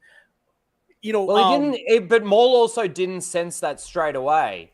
There was a bit of dialogue, a bit of back and forth between them. But as soon as Maul realized that, Kenobi's whole demeanor changed. Yeah, exactly. It was actually pretty well done for a Dave Filoni thing and all of that. Like, it was actually pretty well done. I still don't like the whole idea of even Maul sort of being alive after being bisexual. Nah, me neither. But I get it. Come on, but my spider legs. But my point being is that the fact that Obi-Wan's going to let this woman walk away, right? You don't know if she's going to go and tell Vader. And then again, she essentially tells Vader anyway. If she says, "Oh, Obi-Wan's dead," she's telling him. But don't you guys think this is the thing that blows my mind? You're in the writing room. Why wouldn't we be having conversations like this? Well, and another problem Tom.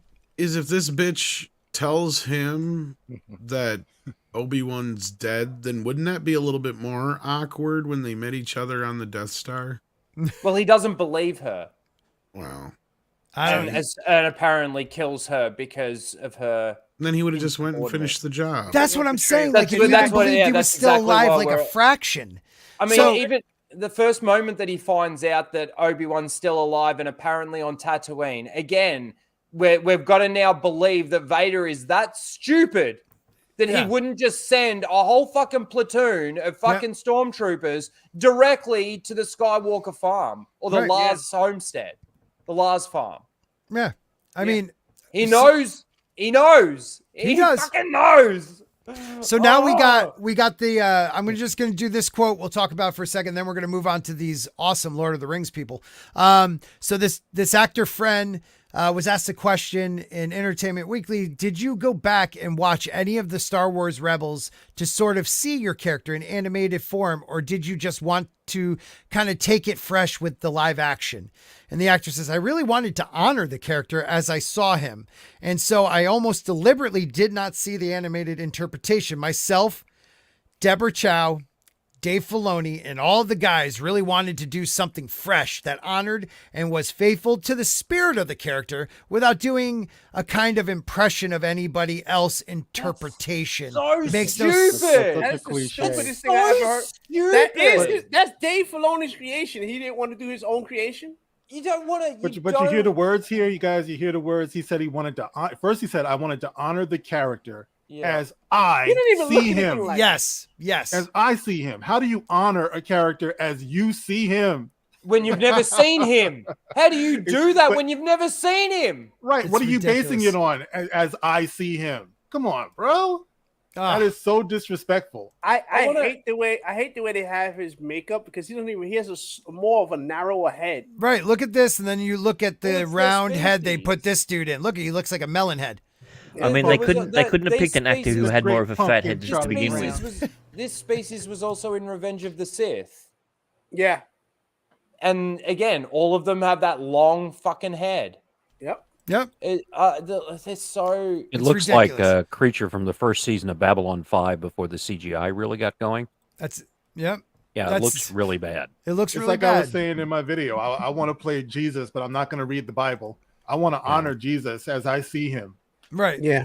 Right. But I'm not going to read the source. I'm not going to read the source at The all. guy I'm going to looks read like some. Pinhead without the nails. Yeah, it really Just does. disgusting. On the topic we've been talking about, Mr. Tickle Trunk for 2 Canadian. Disney wears your loved ones like a skin suit. Then he goes for another 2. And Disney killed your loved ones to wear them. And then he goes on to say, and they write the story first, then wrap it in Star Wars. That's the truth. That's the truth. They write the story they want, and they wrap it in Star Wars. E. Clay Thomason with soft serve chocolate ice cream. Thank you, sir. Thank you as always. It's such garbage, dude. That is. It's a soft serve chocolate ice cream. Wow. So now we switched. We still have almost the same exact votes. Before it was 54 to like 46. Looking forward to Obi-Wan. 76 now say no. 23 say yes. So it definitely changed after you heard some of the leaks and what they've been doing. It's ridiculous. Well, I'm going to change some more for you. We are going to talk about another beloved. Can I just share this with you really quickly? Yeah, please do. This, if you share my screen, this I was gotcha. that trailer that I was talking about. It's 1 minute and 30 seconds long. Just No let's worries. see how much nostalgia they throw at you before they show you like anything new. Oh, I remember. Oh, he's in it? Luke's in it? Great. The first time I got to watch Star Wars, I was pretty blown away. Good answer. It's almost like he's doing a press junket for the prequels. Yeah, right? Alec Guinness, as Obi-Wan Kenobi, did some of the most amazing work. I am reading off of cue cards. As a younger man. I was really excited about it. The first big experience for me was going to the studio where we shot episode 1. The props master brought up a big chest. He looked me in the eye and he opened it up. And I got to choose Obi-Wan Kenobi's lightsaber. This is my favorite one. That's the one. Yeah. So that was a moment I'll never forget. Didn't Obi-Wan have a lightsaber? The first lightsaber work we did was when we fight Darth Maul. That was an amazing thing to be part of. It was incredibly intricate. We were just going so fast. It was quite unlike any other filmmaking I've done. The first time I got dressed. There it is. How many? A minute 13 seconds. Oh out my of a minute God. 36. Oh my God. Stop as Obi-Wan again. It was a special moment. Why does he talk weird? The wonder of Star Wars and the excitement of playing Obi-Wan Kenobi. It's really quite something. There she is, the queen. So out of the new footage, they showed 2 shots of him out of the 15 that they had then. He's talking about how excited he is to be in it, and they only put 2 shots. Why did they just show him and just him only if they wanted to promote him? Now, It didn't look, make any sense. I know this is supposed to be an Obi-Wan Kenobi series. We all know that it's not going to be Obi-Wan Kenobi's story. It's a full-on bait and switch with this fucking show.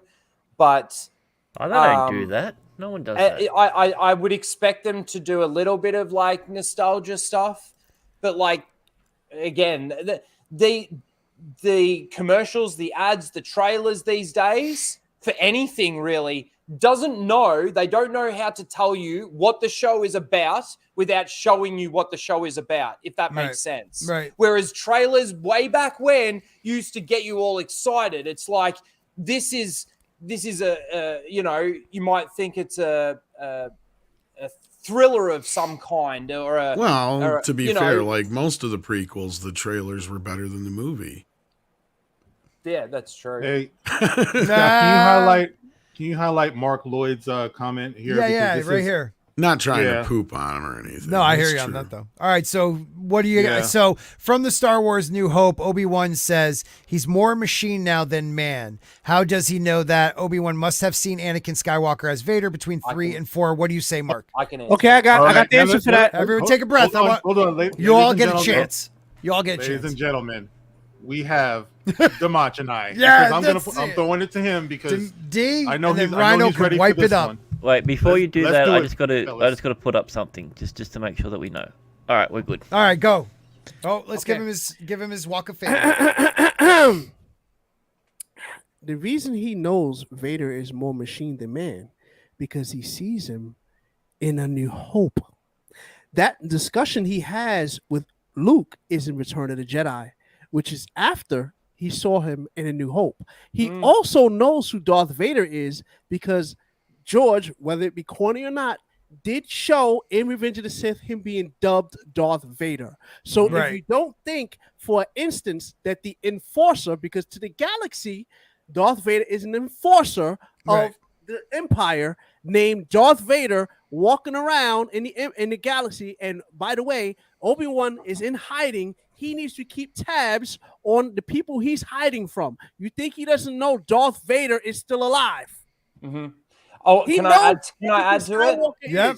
Add to it. So yes, we do see Vader or Anakin get dubbed Vader in the Palpatine's office, right? In that moment, he is obviously not in the suit. Right. Now, what does Obi-Wan know he does to Anakin? He cut him up chops his legs up and he gets burnt to a crisp. He also cut up Anakin like a Christmas goose, Mr. Tickle Truck. If we just take a little bit of the EU, we talked about this 2 weeks ago on my Stream Casual Rage.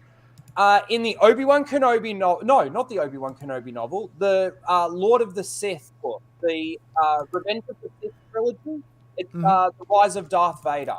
At the end of that, there is a thing in Star Wars called the HoloNet, right? And it's basically news, television, like what we sort of get, entertainment programs, sporting, all of that sort of thing, cast across the galaxy, right? It's actually a thing. It actually exists. Now, in the Rise of Darth Vader book, there's an insurgence of Jedi that rise up on Kashyyyk with the Wookiees. Vader ends up going there and absolutely fucks them up. Completely destroys them. This gets broadcast across the HoloNet, and this is the moment when Obi-Wan finds out that the Vader survived. The Vader is actually still alive. He thought he killed Anakin, right? He thinks up until months into being on Tatooine that Anakin is dead. Vader is dead, right? Up until he sees this HoloNet program saying that he killed him. He freaks out and thinks that he should take Luke further away. And he can't believe that he brought him to Anakin's home planet. And this is when they have the discussion between Obi-Wan and Qui-Gon as one with the Force, not a Force ghost. And if he projects as a Force ghost in this series, that's I'd be so pissed off. That is more destruction. Qui-Gon did not master that technique. Nope. Correct. He was on his way there, but the reason why he can't project himself is because he didn't master the fucking technique. Anyway, So in that What a moment when Obi-Wan finds out that Vader is still alive, Qui-Gon comes to him for the first time, speaks to him for the first time in months. Right. And says to him, basically calms his nerves because he knows that Obi-Wan's going to overthink this, take Luke away from them. And this is when you get the reassurance from Qui-Gon that Vader will never set foot on Tatooine out of fear of awakening Anakin. It's deep right there. That's deep, But man. they take that deepness away from it. Right. They take all of that away. Oh, they've got to, Obi-Wan's got to know fucking that.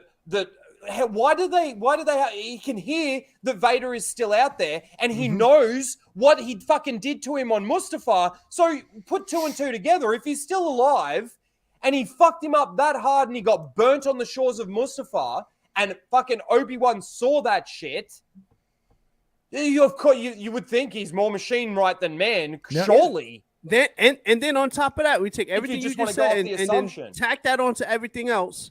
Yep. He saw him on the Death Star. He got killed on the Death Star. Yeah. He came back as a Force Ghost. When was he talking to Luke on Dagobah? Oh, he was a Force Ghost. Yeah, then. yeah. Obviously, he knows he's a damn machine. Yeah, he's like, I got killed by that He's son of a being bitch. I know who fucking he is now.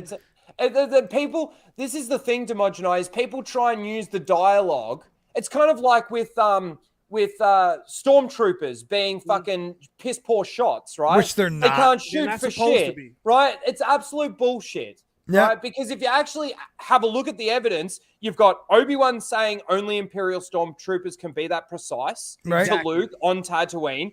The reason why they didn't actually hit any of them, kill any of them, and let them escape from the Death Star was because Vader had a plan to get to the entire rebellion. It was a bigger picture.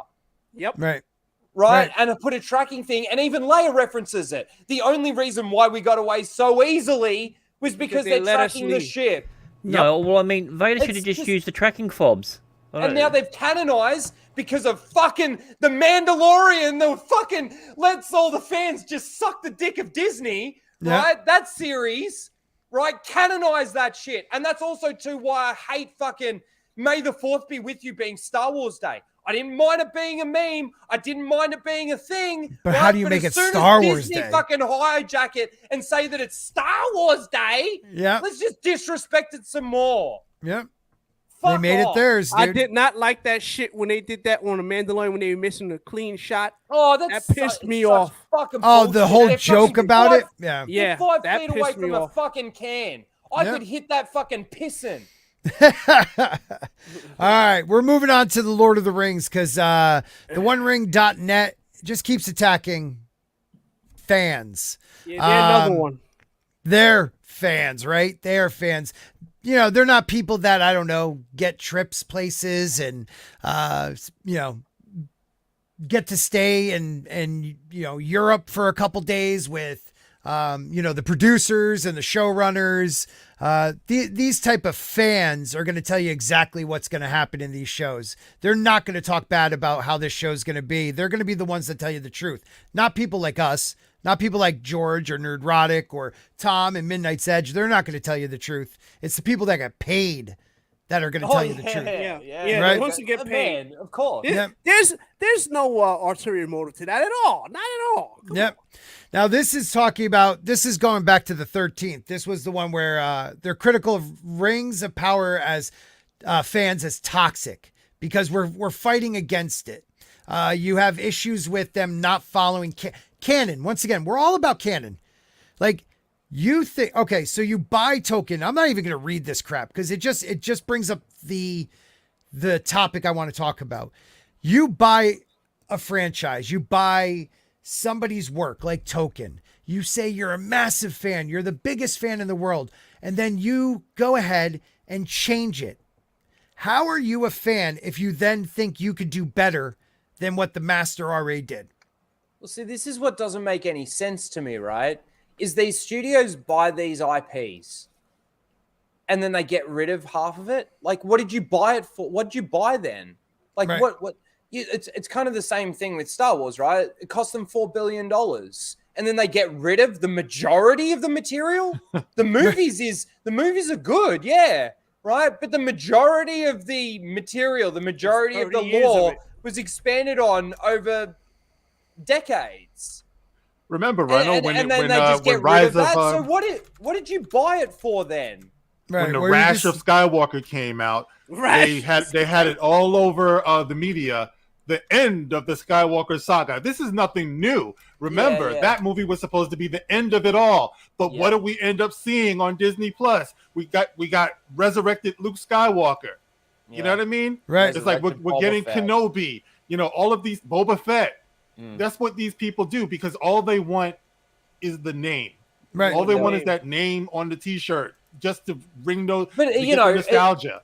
It's interesting because people say, "Oh, you just hate everything." Well, give us something good, and we'll say that we like it. I mean, you talk about Halo, and you see what they just did with Halo, making Cortana making Master Chief now trans, and making it all about sex and shit like that. It's fucking bullshit. You've got the Lord of the Rings. People are not fans. Because these people are not fans. If you're fans, then you hold these things to a standard. That's right. We call it world building because we step into that world. We believe in that world. You know what I'm saying? We love to explore that world.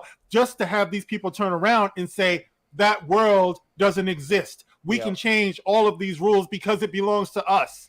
You know, but we're not supposed to have any standards for these things. And that's the disgusting thing because you have a section of fake ass fans out here who are always saying things like, well, any Star Wars is good Star Wars. Any Lord of the Rings is good Lord of the Rings. You know, and you have to be a hater because what do you just don't want to have this now? Right. No, we want to have it. We want to have it right. Good. We want to have it the way that we know it to be.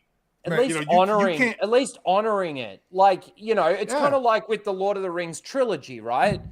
That doesn't go step by step, beat by beat through the book, but it honors it so well that as the fans, majority of them, can look past the things that they decided to do, and for good reason, right? They can explain it. There's actual justification for it, right? Whereas that's just, it's forced justification. Right. It's you got forced reasoning. Right. And then you get super fans that are invited to these things from Amazon. And the only thing they can say, they got to see footage, got to see some of the episodes, and they talk about it being incredible, jaw-dropping, magnificent. But when you get down to what they're really saying, the footage, they talk about the footage. But last week I was invited by the Prime Lord of the Rings folks, along with a bunch of other internet Tolkien fans, to attend an advanced screening of some footage from Rings of Power. And what does he add to that? I must say, after meeting them, I feel the show is in very good hands. The makers of this show know and get Tolkien and are completely passionate about it. But he hasn't give you anything about what the show's about. It's about the showrunners are great. They're really passionate. It's jaw-dropping. But they don't give you anything about, is it Tolkien? They know respect Tolkien and they're passionate about it. But you have Galadriel as a warrior. She's a mage, if anything else. Yeah. She'd be a mage, not a warrior class. Elfish Ryan. And the one thing I would tell you, if you want to look at passion, look at any fan project, as opposed to these big budget things. Like they might not have all of the budget that these big multi-billion-dollar corporations do, but they take it seriously. I mean anything. I mean, I love Dragon Ball Z, right? And you'll see some of these fan things that's out there. Because, by the way, Dragon Ball Super, now that Dragon Ball is so corporate, it's not as good as it used to be. Nowhere near as good as it used to be. But if you see some of the fan things they have, you find them on YouTube. They're phenomenal. They tell a story. It seems like they bring it right from Z and everything else. Same thing like if you see some of the Star Wars fan films, even some X-Men and stuff like that. I've seen plenty of things on YouTube you'll find fan versions of these things is out there that are phenomenal. Yeah. Phenomenal. One of the greatest ones I've ever seen. What's that, Mark? I'm sorry, guys. I think one of the greatest ones I've ever seen was Star Trek Continues. You know? For those guys, anyone who might have seen that, that one knocked me on my ass, man. I must have been sitting there for like a week just Is that with Vince? Yeah. Yeah. Okay. Right. Yeah, Yeah, I Star mean, Trek talk Continues about was good. the love, the absolute love that he put into that. You know, where you could actually manufacture and reuse the '60s music. They Right. had James Doohan, his son was in it. You know, that's a perfect picture of how you love and honor what came before. Right. You know? I saw one Vic that was Mignogna's was great, but Yeah. there were so many fan films out there. I was an early supporter of Axanar. It's unfortunate how Yeah. that went, but that was better than anything that we've seen come out. And Robert Meyer Burnett has some videos on his channel because he did a lot of the CGI for that before that all blew up. And he goes through what the film would have looked like had they, Alex Peters kept it together. And it was phenomenal. And these are people who love Star Trek. And wait a minute, say that again, Toxic. These were people that what? love Star Trek. That right? must mean so they respected what came before. Yep. And they created new stories in the same universe with different characters. Yep. And there's some stuff that's been done in Oklahoma City by a group that spent $4,000, and they have a bridge down there. Right. I'll have to find that. We Yeah, were doing that on West Moody's, Yeah. and these guys said, "Oh, look!" And somebody told them they came into the chat, Yeah. and that we were geeking out about Star Trek the whole time. Vince That's Mignogna came into Wes's chat one time. We were doing that stuff. That's who you need creating these stories. People that And love we it. don't have it. We have Kathleen Kennedy, and we Because have people tried to destroy them. right trying to destroy. Well, it's that, like, Star they Wars. made zero money out of it. They had all the Right. legal things. They had to pay for everything themselves. All those actors did 12 episodes for nothing. Right. Like, You know what I think it is, Grant, too? I think that true visionaries are very hard to control. You know, so when you get a Kathleen Kennedy, you get some of these others, you know, these heads of studios in the industry and stuff like that, they're not going to welcome in true visionaries. They're going to welcome in good little soldiers, you know, who are going to not going to talk back to them. It goes the same with the fans, bringing it back around to that. These fans that they sent gift baskets to and gave them a trip and got to do this and got to do that and give them this and give them that, right? These guys want to, I don't know if you guys saw, Disparu did a great video on it. Oh, he's awesome, man. These people, you know, are sort of going, just because I got a gift basket doesn't mean I'm going to be biased, right? All of this. kind of thing. Really? Well, hold on a second. When every Tell 'em how you single really one, feel. hang on. When every single one of you are pretty much saying the same buzzwords, like, after we spoke to the showrunners, we've got all this confidence. The next person. After we spoke to the showrunners, we've got so much confidence that That's all it was about, dude. Material, right? It was all about the showrunners. We talked after we talked to the showrunners, that, you know, that feeling that I had that maybe there's something a little bit off, that dissipated because I spoke to the showrunners. When you're hitting those buzzwords, you are now biased. Listen, Like, it's not is even just clear, that, it is though. obvious. When you're a super fan and you're like, I am the biggest Token fan and I totally love Token, but I so want them to change every character to represent me. Well, yeah, the super then you're fan. not. I could never This see is the thing. myself. I loved it, but I could never see myself in it. Like, Oh. okay, you fucking I hate, weirdo. bro. You don't understand how much I hate that line when people say I can't see myself in it. I be like, bro, my can't stand it even more favorite when they say comic they're a book super character fan. Yeah. is Peter Parker. Right. You know why I like Peter Parker? Because he's black. Oh. No, Because he's a because black he dude was- that rides motorbikes. it was because he was a nerdy geek. High school That's kid, why. too. That's why I liked him. It wasn't about his skin color. It was about the fact that he was a nerdy geek who got this power to be something bigger than himself. Right? Yes. That's what I liked about Peter Parker. You know Yeah, what but I liked about Luke you're not Skywalker? a super fan like the Amazon guys. That's the thing. That's the difference, Damaj. Oh well, I'll tell you the real reason. The real reason is that I have internalized racism. That's it. That's Well, what it is. No, you know what the difference? speaking You know of what the difference Amazon is guys. The difference is that people seem to forget. It's like The point is you don't want to see yourself as the character. You want to see yourself in the character. Right. I've imagined myself in Scarlett Can you- Johansson a number of times. What were you going to say on top of that, Grant? Nice. Well, I was saying this when it comes to the super fans. I've got a little video here that sums up exactly please. what it comes to it. So, My name's Mr. Islam.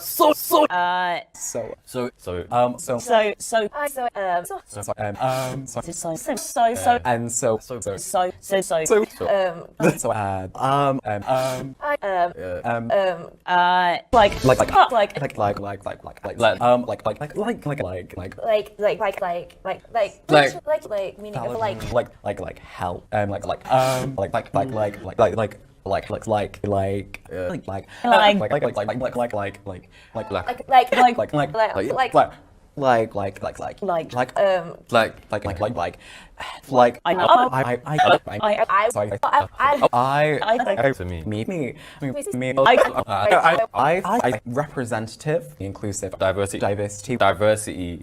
inclusive, included. Representative, representation.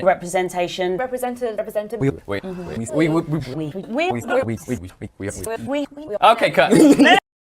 So I don't think they were given any, like, I don't know, bullet points before that, right? no, and also out of all of that, the word Tolkien was mentioned once, and that was I don't know how many people read Tolkien, and that's all it was. And that was actually by the presenter, not by any of the super fans. The super fans didn't even mention the author's name once. And they know their girl Galadriel. Galadriel! Woo! She's a fierce bitch. Well, she's got her mountain climbing chainmail on. Yes, because she was known to be a warrior in the Second Age. Listen, I'm not even a Tolkien guy, and I know that she's supposed to be a mage. Yeah, dude. This is the thing that I want to say about strong female characters, right? They feel like they need to show a strong female character doing what a strong male character does. Right? It's okay.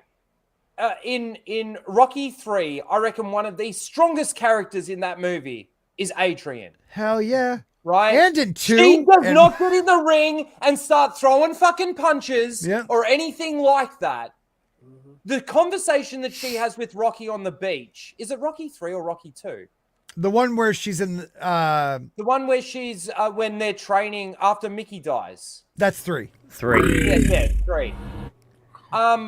That conversation that she has with Rocky on the beach. Yep. Clubber shows her to be such a strong character behind her man, not fucking, doing an Amber Heard on him. No. Well, because a woman but can't... she would have beat Clubber Lang if she did fight him. See, let's be fair. There used to be, nowadays Hey, woman. Right, but nowadays it's the woman has to replace the man. Back then, it was the woman motivated the man. Yeah, like stood next to the man, she told supported him the to man. win. He went out there and fucking won. She just came off of almost death's bed, woke was up 2 and that said he win. told her. That was 2. That was 2. One of my favorite You guys scenes are of getting any 2 and movie. 3 flip-flops, but yeah. Oh no, I'm not getting confused. I'm just It's been a saying. while since I've seen it, so don't ask me. I'm One of my lost. favorite scenes is that scene where Mickey then sits up and goes, "What are we waiting for?" Like that's one of my favorite scenes of any movie. Like, he's destroyed until his wife comes back and says, "Win." I just feel like the way that the way they feel that strong women need to be portrayed is it's soulless. There's no motivation for it. It's kind of like female Thor and all of Captain this. Britain. Their version of women, strong women, are basically their idea of stereotypical misogynistic men. Yes. That's So what they see. Perfect example of that is if you look at She-Bulk. Oh, I was about to come here, bro. I'm glad they didn't make her like that in the MCU. But if you look at the comic book version of She-Bulk, not She-Hulk, She-Bulk, when they made her essentially Hulk, but with breasts, right? Yeah. That's what they think a woman's supposed to be. Listen, you gotta understand, man and woman are supposed to complement each other. Well, We're not Damaj and I, supposed to they be make fun of exactly you the though. Same thing. They What's make that? fun of people that feel that way. Marvel protects the feeling of fragile fanboys, toned down She-Hulk character. So they're saying because she's not so jacked, it was just to make us fragile fanboys' feelings not be hurt because she was so big. But the original She-Hulk was not jacked. Yeah, She was more of a fitness athletic model. And again, this is the guy coming from I like Dragon Ball, right? And in Dragon Ball, it always the key thing about that is big and bulky is not the winner. I mentioned this on my video. This is a little deep cut for my fans out there. If you see Trunks fighting Cell in his a jacked up form, Cell was like, "You have done it, Trunks. You are exactly way stronger than me, but you stand zero chance of beating me because his speed, that big jack bulky stuff, that's not always equating to speed. I mean power. Look at Bruce Lee. That was the beauty of Super Saiyan 2. He was able to increase his thing, but without decreasing his speed. Exactly. Look in a real life definition. Look at Bruce Lee. Bruce Lee was one of the best fighters out there. Granted, he was more movie, but still, he really put an emphasis on speed equals strength, not big jack bulkiness, because you really in reality you do lose some mobility when you get that big and jack. So in their mind, they think being big and jack is equating to being a strong woman. That's not what you need. That's not what She-Hulk. She-Hulk is supposed to be more like that's why she stays as She-Hulk, because Jennifer Walters always stays as She-Hulk because she was very meek and not very sure herself. But as She-Hulk, she was gorgeous and sexy and looked like a freaking model. So she stayed as She-Hulk.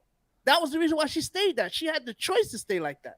Right. This is like after. This was not the original, like in the picture right here. The original. No. This is not the original. No.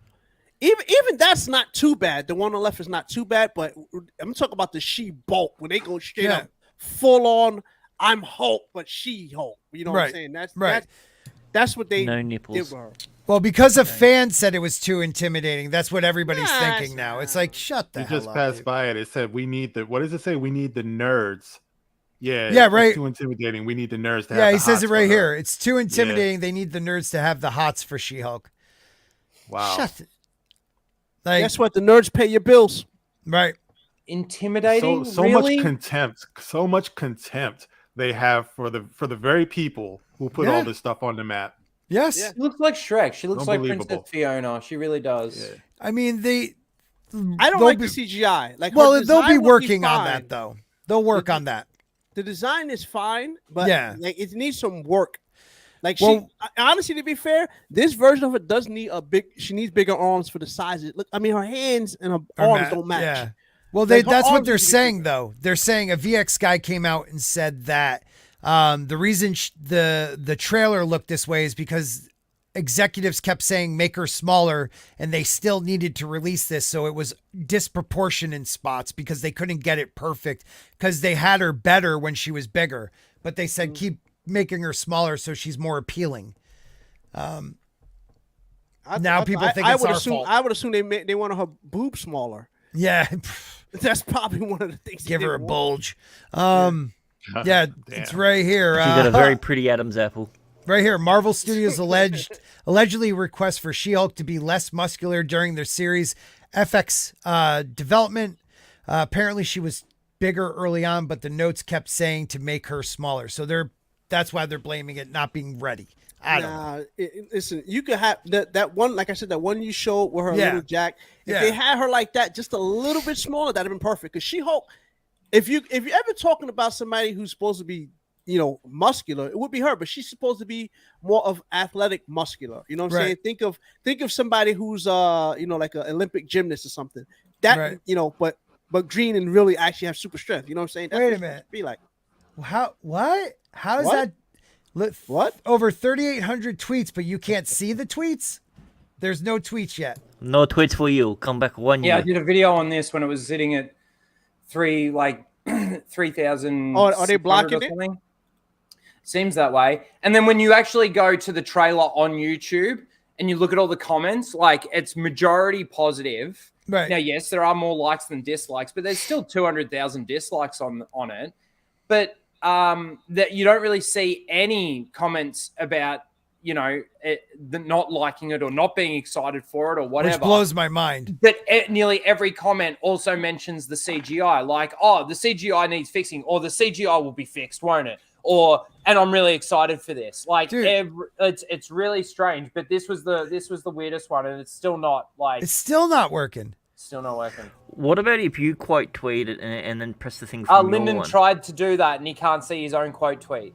That's weird, man. That's just saying a lot of people quote tweet this, and now they just don't want you to find all of them and laugh at them. Just goes to show, like, I mean, it shows their confidence in their material. Discrepancies like this, but who knows how much control they're really, in the back end trying to create the narrative, so to speak. Why the hell do you have Microsoft Edge on your computer for? To get rid of that, buddy. Jesus. Yeah, stop embarrassing yourself. I don't know. All right. So last thing we're gonna do is we watched it earlier. We're not gonna watch the She-Hulk one. I want to watch though. The new Miss Marvel, because I just want to watch the marginalized TV. Because I want to ask the question. The question is, everybody thinks now that, like, okay, Black Bolt, we're gonna have Inhumans again. They're gonna do it better because it's Kevin Feige, I guess. She is an Inhuman. She is an Inhuman. Let's see where her powers come from. How does she convince everyone that she's good? Good is not a thing you are, Kamala. It is a thing you do. I know dressing up as Captain Marvel's weird. I spend too much time in Fantasyland. Cool. Is this 90s? That is just okay. First of all, she goes, "Is that 90s?" No, Nani. Says, is this Nani? Oh, like thank God. I thought she was trying to be corny. Okay, that's grandma's. I can't read. All right. Oh, Nani's. Yeah. Sorry. That is just Nani is what? Well, not Nani in Italian's grandma. So Nani must be Nani grandma. in Japan is what? Nani? Nani?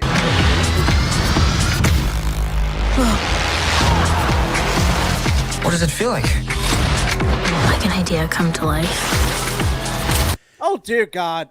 Oh, so she's basically just a Green Lantern? Green Lantern. Yep. Now. She's the Marvel Green Lantern. Because That goes why? to show you they had no faith in her powers because they sucked anyway. Right. I mean, literally her hands would get bigger. It wasn't, like she was almost like, are they thinking we would confuse her with, I don't know, Mr. Fantastic? Mr. Fantastic. Yeah, like you wouldn't want to, you definitely don't want her giving you a wristy. No. She was designed to emasculate men just with the size of her head. Yeah. Also, that would be illegal in most countries. Everything's changing really fast. If you save one life, you save the world. I got to go back to those arms. That's more like her power, but they're making it more like a cosmic.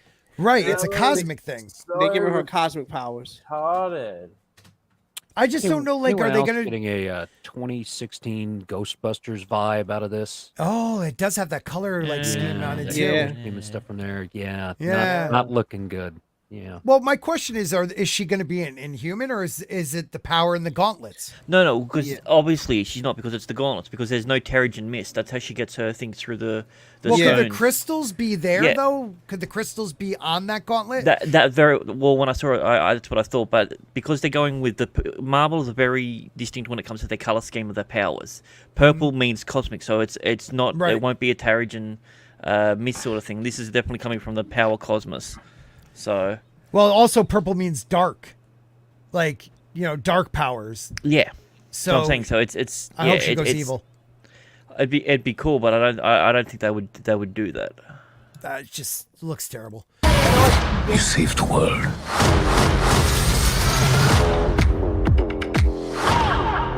Are you sure that we can keep that on? So no mind. It's a lawsuit. Great. That'll make Captain Marvel in court. It won't be their first case in the American judiciary to hug it out. What? So here's the thing I say about this thing, right? We're literally getting something nobody asked for, but we didn't get Adam Warlock.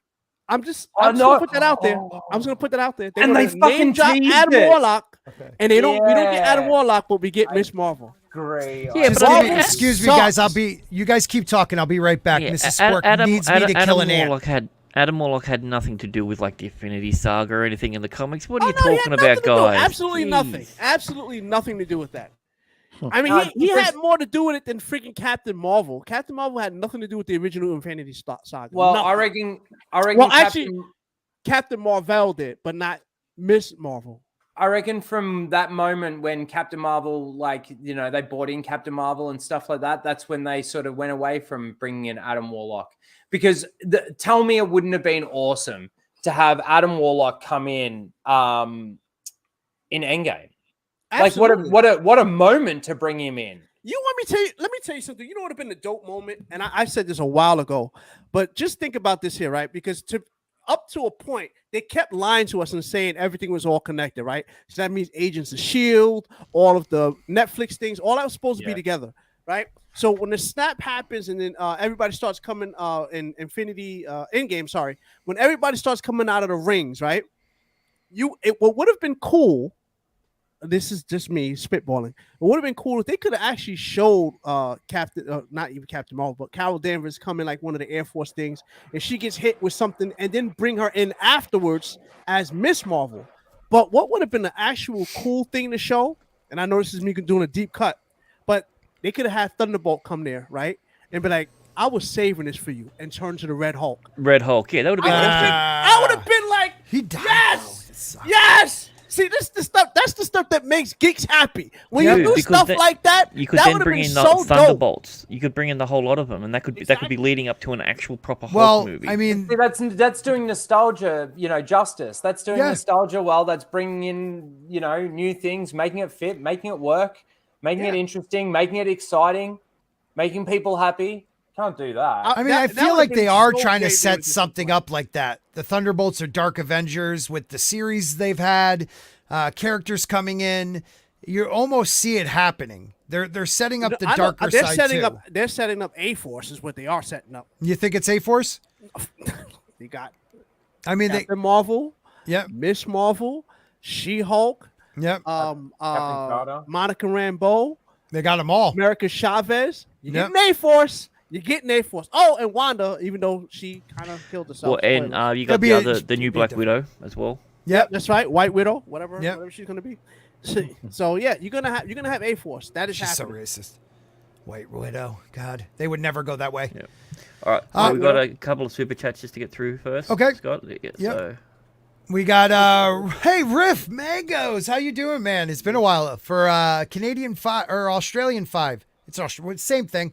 We Tolkien fans always support Tolkien, not talentless Bezos shills.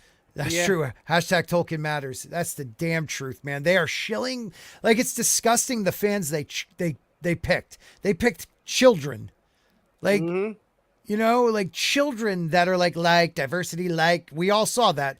Yeah, well, and they cut out one of them as well. There was another person that was there throughout all that interview, and they edited them out of all the footage. Right, because I heard he did have some negative, right? Yes, yeah, he actually was the Tolkien fan. That's so messed up. Oh wow. Yep, Mr. Didn't they fire one of the Tolkien guys? Shipley. He was like the he was guardian. The scholar. Yeah. He was the scholar, but he was also considered the guardian of Tolkien's work from Christopher Tolkien himself. Mm-hmm. And when Christopher Tolkien died, they didn't need him anymore because, Christopher was truly the one that protected his father's work. Yeah. And now nobody does that. It's like once he died, everybody just sold it for the money. Like, right. It's sick. And what blows my mind too is they don't have rights to the Second Age. I just found that out. Amazon has rights to The Lord of the Rings, like the trilogy. I think it's The Hobbit. They don't have any of the other works. They don't have even the Silmarillion or anything right. like that. But what they're doing yeah. is they're putting all those characters who weren't in the Second Age, not exactly calling it the Second Age, but doing everything they can to make us call it that, so they can say, no, it's fine. So then they can tell that story. They're taking references, too, from the Second Age, from those books, and warping it. They're warping it. Like, I thought they had the rights to all this stuff. They don't have the rights to the Second Age. Like everybody talked about No, that. it's They still don't. up for sale for I think $2 billion. So It's nuts. Mr. Tickle Trunk for Canadian $5. Thank you again, sir. Frodo, Captain America, Blade, Hulk, Iron Man, Black Widow. Every character 100% different, yet they're all strong and touch us through the human condition. Yes. I mean, it's the truth. I would say that's the strength of most of Marvel's classic heroes. You know, whereas when you get into DC with Superman, of course, Superman is super, you know, not to crap on that, but he's going to be OP, you know. But when it comes to Marvel, every origin story starts off that way. You know, they have to realize something or they have to fall into their destiny or whatever. Right. I think that's why I've always been more drawn towards that. Same here. The Marvel where you had to learn a lesson. You know, you might have gained your powers and then did something stupid and learned a lesson. That's why, again, Dimash Peter Parker was always my favorite too. Yes. I mean, he learned one of the greatest, hardest lessons in, you know, comic book history. And, for a kid who was really, really good at science, he learned a lot about terminal velocity. Yeah, yes, he did. Well, like, I love, and I can see, like, well, I can't see myself in the person, but, like, there's definitely that connection when Sarah Connor in Terminator 2 goes to kill Miles Dyson. Yeah. And she has that breakdown moment when and John rolls up and, you know, she's fucking sobbing on the ground. Yeah. Like she was, you know, in that moment she's about to lose herself. And even then the conversation that takes place after that, when she starts like going off at Miles Dyson, like, you know, because he's talking about how, you know, he was creating it and, you know, what does a man know how to create life, all that stuff like that. I can't remember exactly the dialogue now. It's been a while, but I just remember all of that. Like, you've got a connection to Sarah Connor in those moments. You can see how angry she is. You can see what she wants to do, but if she does that, she is going to lose herself, and it's not necessarily going to change anything. Yeah, and also in that scene, every time he's begging, she's telling him to shut up because she knows she's this close to not doing it. Yeah. But she knows that she has to. So it's a great character. Great character. And again, like female character, strong female character. I, a man, can like relate to that character's emotions, to what that character's going through. Even if I haven't gone through anything like that myself, it's not like I've stood over a man and had him beg for his life while I point a gun at his head. I haven't done that for weeks, so you know, you can still connect or relate to that character because of what you've seen them go through. It's so stupid. They can't tell a good story anymore because they can't give you any motivations. Right. They can't actually write motivations. They can't write any feeling. They can't write anything. It's just it's just a matter of they look like you, so love them. That's it. That's their mentality. It's tough, man. Absolutely. I hate, and like I said, that's one of the things that I hate the most is when they sit there and they try to use that. You got to look like me, be like me, sleep the same way I sleep. Yeah. That's not what makes me like a character. Like That's not what makes me like a character. Like, I mean, let's be 100%. I'm not gonna be a billionaire playboy, but I still like Batman. Like, come on, like it's just Let me tell you go ahead, D. Go ahead. No, I was gonna say one of my mom's actually her all-time favorite movie is Aliens. Right now, think of this from the perspective of a mother. Right. When Ripley is going, it doesn't matter if she's black or white or whatever, but I can watch my mom get hyped up watching her go for Newt and everything. It's like you relate to the character in certain situations and circumstances. Yes. No one had to say, here, we'll give you a black woman for you to relate to, for you to identify with. No, that's not the way this works, man. And until they understand that, they're gonna fail. I say that all the time. I say it reminds me of my own, like going to my first NA meetings and stuff like that, where I looked around and I'm like, I'm nothing like these people. And then this older black lady stood up and we had a different story, but her message was the same. Like our stories were different, but the same. I don't know how to explain that. like the pain, the fear, the this, the that, and her message hit me so hard. Like I would follow that woman through a brick wall if I needed to, you know, like I would stop traffic and get run over if I had to save her. Cause the human condition, like, I think Mr. Tickletrunk said, it's not about color. It's not about gender. It's about connection. It's about that moment you connect on a level that's higher than just, I don't know, superficial. But I mean, there is also nothing wrong with connecting to a character based purely and simply on the fact that they look like you. It's another reason to like a character. It's not the only reason. Right. It's not the main. Yeah. Right. It just so happens that today it's something that's weaponized. Yeah. You know, and just guys, be careful. You know, everybody who's out there watching it, everything that's going on over here with this shooting thing that recently happened. You know, where you know, some people got shot in a supermarket and everything. The media really wants to paint these things along racial lines, you know, and that to me just regurgitates the whole thing. You know, it plants the seeds of even more resentment, you know, on all different types of sides and everything. Well, we really have to blaming it on challenge. that. Sorry, by blaming it on that, it creates more racism. That's what how I'm I see saying. it. Yep. Yeah. Well, yeah, that's exactly what I'm saying. And that, I mean, if you ask me, the person who went in there is a product of that very thing. The person who pulled the trigger is the product of that very thing. And I've been making videos about that. That's been going over a lot of people's heads. It's a warning for all of us who are on social media, who keeps on sharing and resharing all of these videos of people, pick the race of your choice, doing terrible things. Yeah. It's like, if you're not going to balance that out with human beings doing good things, like shout out to Nina Infinity. She does Infinite Good News or whatever. Infinite Hope. Yeah. Infinite Hope. If you're not balancing out the negative with the positive, stop reposting the negative, because all you're doing is you're giving rise to this evil force that's out here that makes people say that these people over there are disposable. And then you want to sit back and say, oh, that's a strange thing he did. I wonder why he would do that. We're giving birth to these things. We're feeding that evil, you know? That's so right. I'm just saying, is as we see this, because every news cast that comes on, it was a white man went in and killed some black people.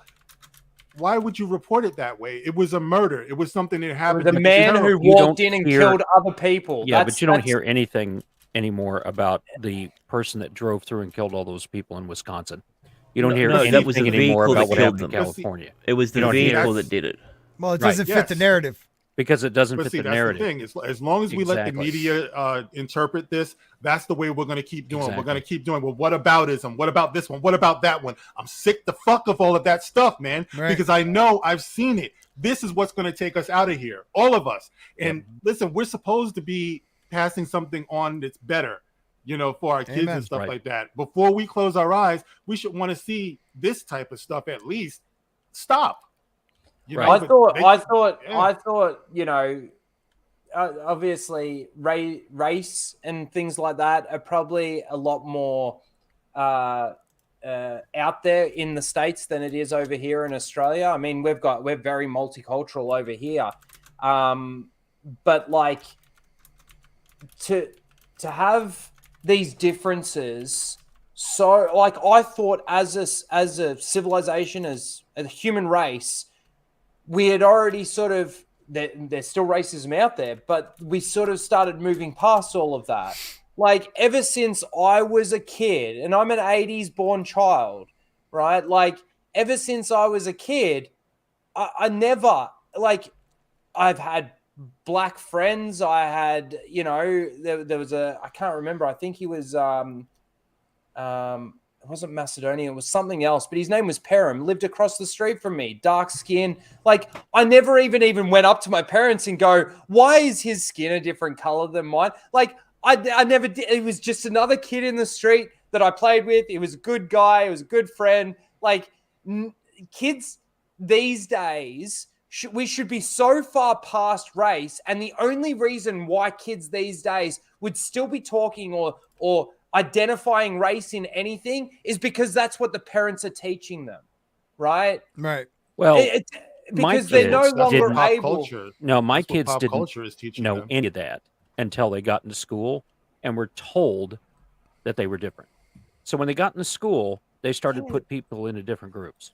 Right. You're And what you're already doing now, you've segregating got from a people young out there age. now, you got teachers in the United States now that are taking kids out and separating them into different groups and say, you're in the privileged group, you're in a non-privileged group. Kids, they don't know that until we force it on them. Correct. Right? And now you have these teachers who've grown up here in the U.S. in gender studies and all this other stuff, and they don't know anything except for the indoctrination that's been happening to them since the 60s and 70s. That's all they know. Is racism gone? No. Is it ever going to be gone? No, it's not. Right? It's individual relationships that you have. Right? I meet Mark. Let's say I'm fortunate enough to meet Mark. We go, we talk, we have a meal, whatever. I don't care what color he is. He's a good dad, fighting for his kids, working every day. Yes, sir. Scott, exactly the same thing. We are fighting every day to make this world a better place. I don't care what color your skin is. That's just melanin. That doesn't mean anything. What matters is that we give each other the opportunity, right, to know each other better. That's what it takes. I'm not going to be any less scared of a white man running at me with a knife than I would with a black man running at me with a knife. Who's wearing clothes? Who's wearing clothes? He's wearing clothes, right. I'm going to be less impressed with a person that I can sit down and have a drink with, have a meal with, no matter the color of their skin. That's let's put it this right here. Ask the color of the skin of the person who's putting their boot on your throat. Right. You don't ask that. Now, I do want to say this. I have light skin. I am mostly American Indian blood. I have absolutely no idea what Mark or Damaj and I have lived with in their life. Correct. Right? I don't know. So I'm not going to put my experience on them. I'm not going to sit there and say that racism's gone or any of that stuff. I don't know. But what I am going to do is if I meet them individually, I'm going to treat them as an equal. All you can do is control that's all I can do character. Here, right? And I don't know anything around it. Right. Yeah. But the fact that we've even got to specify that it's so stupid. It's so out of this world for me. Because if you're not diligent, it keeps coming back. Yes. Yeah, I don't consider Mark and Damaj and I my black friends. I consider them my friends. Friends. The fact that they're black is completely irrelevant to me. Anytime someone says I have a black friend, you got somebody you got to look out for there. Yeah. Listen, the thing that gets me the most. It's usually Scott. When I say I have a black friend, it's Scott. I'm not saying this is degrading. I'm not saying this is degrading in any way. But the fact that we've got to sit here and say, talk about it. If I was to meet Mark, it's like what Toxic Male said. Toxic Man. Sorry. Yeah. The toxic guy. You can use my real name, Big Dong. Big Dong. That was my given name. Hey, that's my name. Sorry. I've appropriated Mark's Dong. Oh, no. Naturally, it would be if I was to meet Mark, meet Damaj and I would absolutely love to sit down with these blokes and have a beer, have a drink, have a meal, have a chat, that sort of thing. Be fucking awesome. Yeah. Right? Because I've got things in common with them. But the fact that we've got to sit here and say, we don't have to sit here and say, and we're only obviously talking about it based on the context of what we've been talking about. But the fact that the conversation is even a thing, right? It almost comes across as like the way the conversation or the narrative has been placed is to put black people in this sort of sphere just below us, right? Well, we've got to I actually don't even see it that way anymore. It's mean like stupid, that? and I'm not saying that that's how we think, but when you're talking about it in these conversations, when we're in 2022, I mean, black human rights are being fought for. They were being fought for a fucking long time, right? And they got their rights because they should have their rights. They're human beings, right? They're just like you and me. They're just like everyone else. They're flesh and blood, right? That's all it is. And it does. So the Irish. Sorry, Damaj and I was same thing. about to say something. The American Indians went through the same thing, right? So yeah, I know Damaj and I, Mark, we're going to talk. So Anyway, yeah, I've Take pretty it, much G. made my point. I just think that The- it's the fucking only- ridiculous that in 2022 we're still having these fucking conversations. Close Yes, it. there's still gonna Yeah. be some Worst part racist about bullshit. Close is it out, that- Damaj and I. Close it out. The worst part about this is the fact that when you're looking the age group of people who that's kind of like doing this, I was just it gonna say would that be the people our age. Like we grew up when it was not like it wasn't a big everybody's deal. saying it wasn't a big deal. Like people were like, I grew up in Brooklyn. It was like my first job I had. I was 12 working with my best friend's dad. I used to work in Bay Ridge, Brooklyn, right? And if you guys know that area, that's mostly like a lot of Italian, Irish Yep. out there. Yep. And I'm out there, no problems. Right. Like this is back in the 90s. I'm like, dude, what? Like again, are we out of the woods yet? No. No. Are we as bad as it was in the 1950s prior to that? Also, no. We need to really stop acting like this. It's almost like they kind of dredge up this whole, like But there's a Democrat- Yahtzee behind every freaking bush. What trying else to are they wipe- going to do? It's That's like it. if we cured cancer, where are those billions and billions of dollars of jobs going to go? So where are these people who've been claiming and wanting to do this their whole life? Where are they going to go? I don't What know. else are they going to do? So they're going to keep. Yeah. Are they going to keep dragging this stuff up just to keep having something to say to keep making money? I don't know. I have to Yeah, work in can the I morning just, because I'm a can I father. just So say Mark, one more finish thing? it off. Yeah, I was just- gonna have you finish. Because I it, want Mark. to, because I just want to pay respects to somebody here because when you talk about humanity, guys, let me see. I remember, when I was going through, my divorce and everything like that. One of my friends that I work with, Drew, and he's Irish, Irish descent and everything, and we always used to talk and Yep. all this stuff, and he felt where I was coming from, and his wife, unfortunately, had cancer.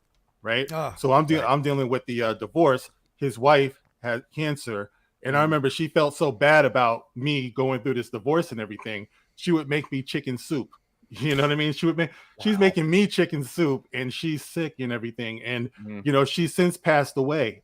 Now me and Drew, buddies and everything, me with my, ex-wife, his wife is gone and everything. And I just never forget that, this is humanity. Yes. This is humanity. So I don't, what do I look like talking about? Hey, you don't know what it's like to be a black man in America. This man lost his wife who used to make me chicken soup. Yeah. Yeah.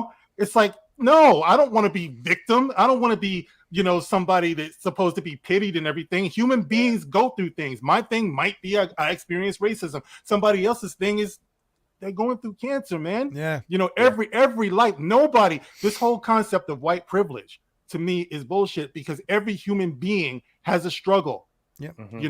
I'm not going to be the one to monopolize a struggle. You don't know what it's like to be me. No, I don't know what it's like to be you. But if we talk to one another, if we stop judging each other long enough, we realize that we're all sharing this human experience, man. That's and we it. need to stop having all of these people twist this thing up Yep. and regurgitate it out to us what we're supposed to do, which is ultimately resent each other. That's what they want. I only Amen, started man. just to tell people don't fall for it. That's all. Amen. And One of the the only greatest thing things in the Bible Yep. is when Christ says, "Get rid of the log in your eye before you take care of the splinter in your neighbor's." Yeah. Right. That's That and do unto others as you would have them do unto you. That's the only thing you need to know. Yeah. Because everything else falls from that. And everybody has bad days. Right. And yeah, Scott usually is every stream, but Close to it. we'll let that go. Yeah, right. But everybody has bad days. And we don't know what they've been through. Nope. And stop assuming. Yep. Stop putting Everybody's your in nose people. in somebody else's business. Yeah. Right. If somebody is having a bad day, you're talking to your neighbor, you have a good enough relationship with your neighbor that you're able to make chicken soup for them. Our neighbors, we cook out with them. I don't know who they are, really. They move in and stuff, and it's a rental house next to us. I have cookouts, they come over. We do that all the time. It doesn't matter. We're just, as you say, being human.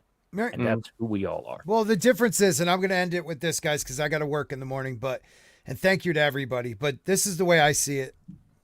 No matter who you are in the world, you want a better life for your kids. You want happiness in your life. You want to find love. You want to find joy. You're going to go through hard times. You're going to go through good times. We're all the same like that. The people who keep spouting out division, keep spouting out things about color and race and religion are people who either have an agenda or who can make money off of it.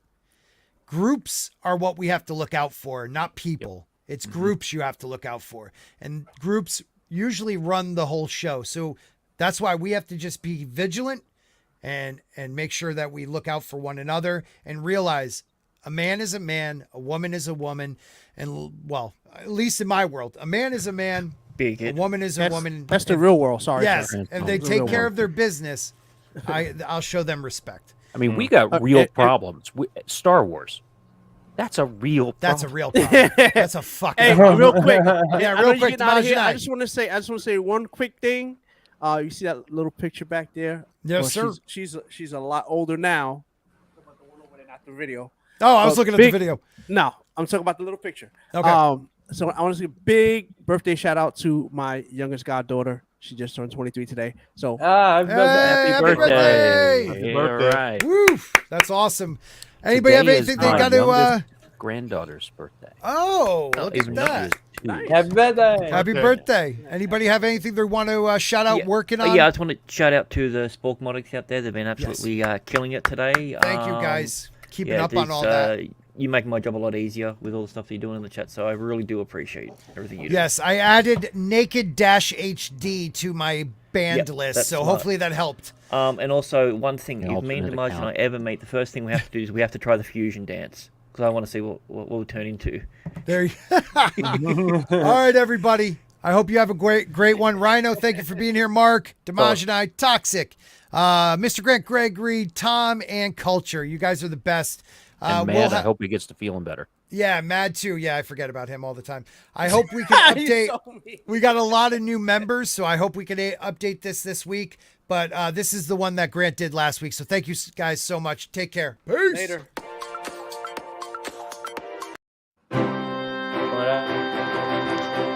Culture said he updated this one, so you're muted, Scott. Oh, he did update this one. My bad. Obi-Wan Kenobi this week, guys. Get excited. Look at all those Obi-Wan. Oh, hold on. We're not ending after this. I forgot to make a quick announcement. Nerdrotic next Saturday. Make sure you're here. Woo! Yeah. I'll be announcing it later. Take care, everybody.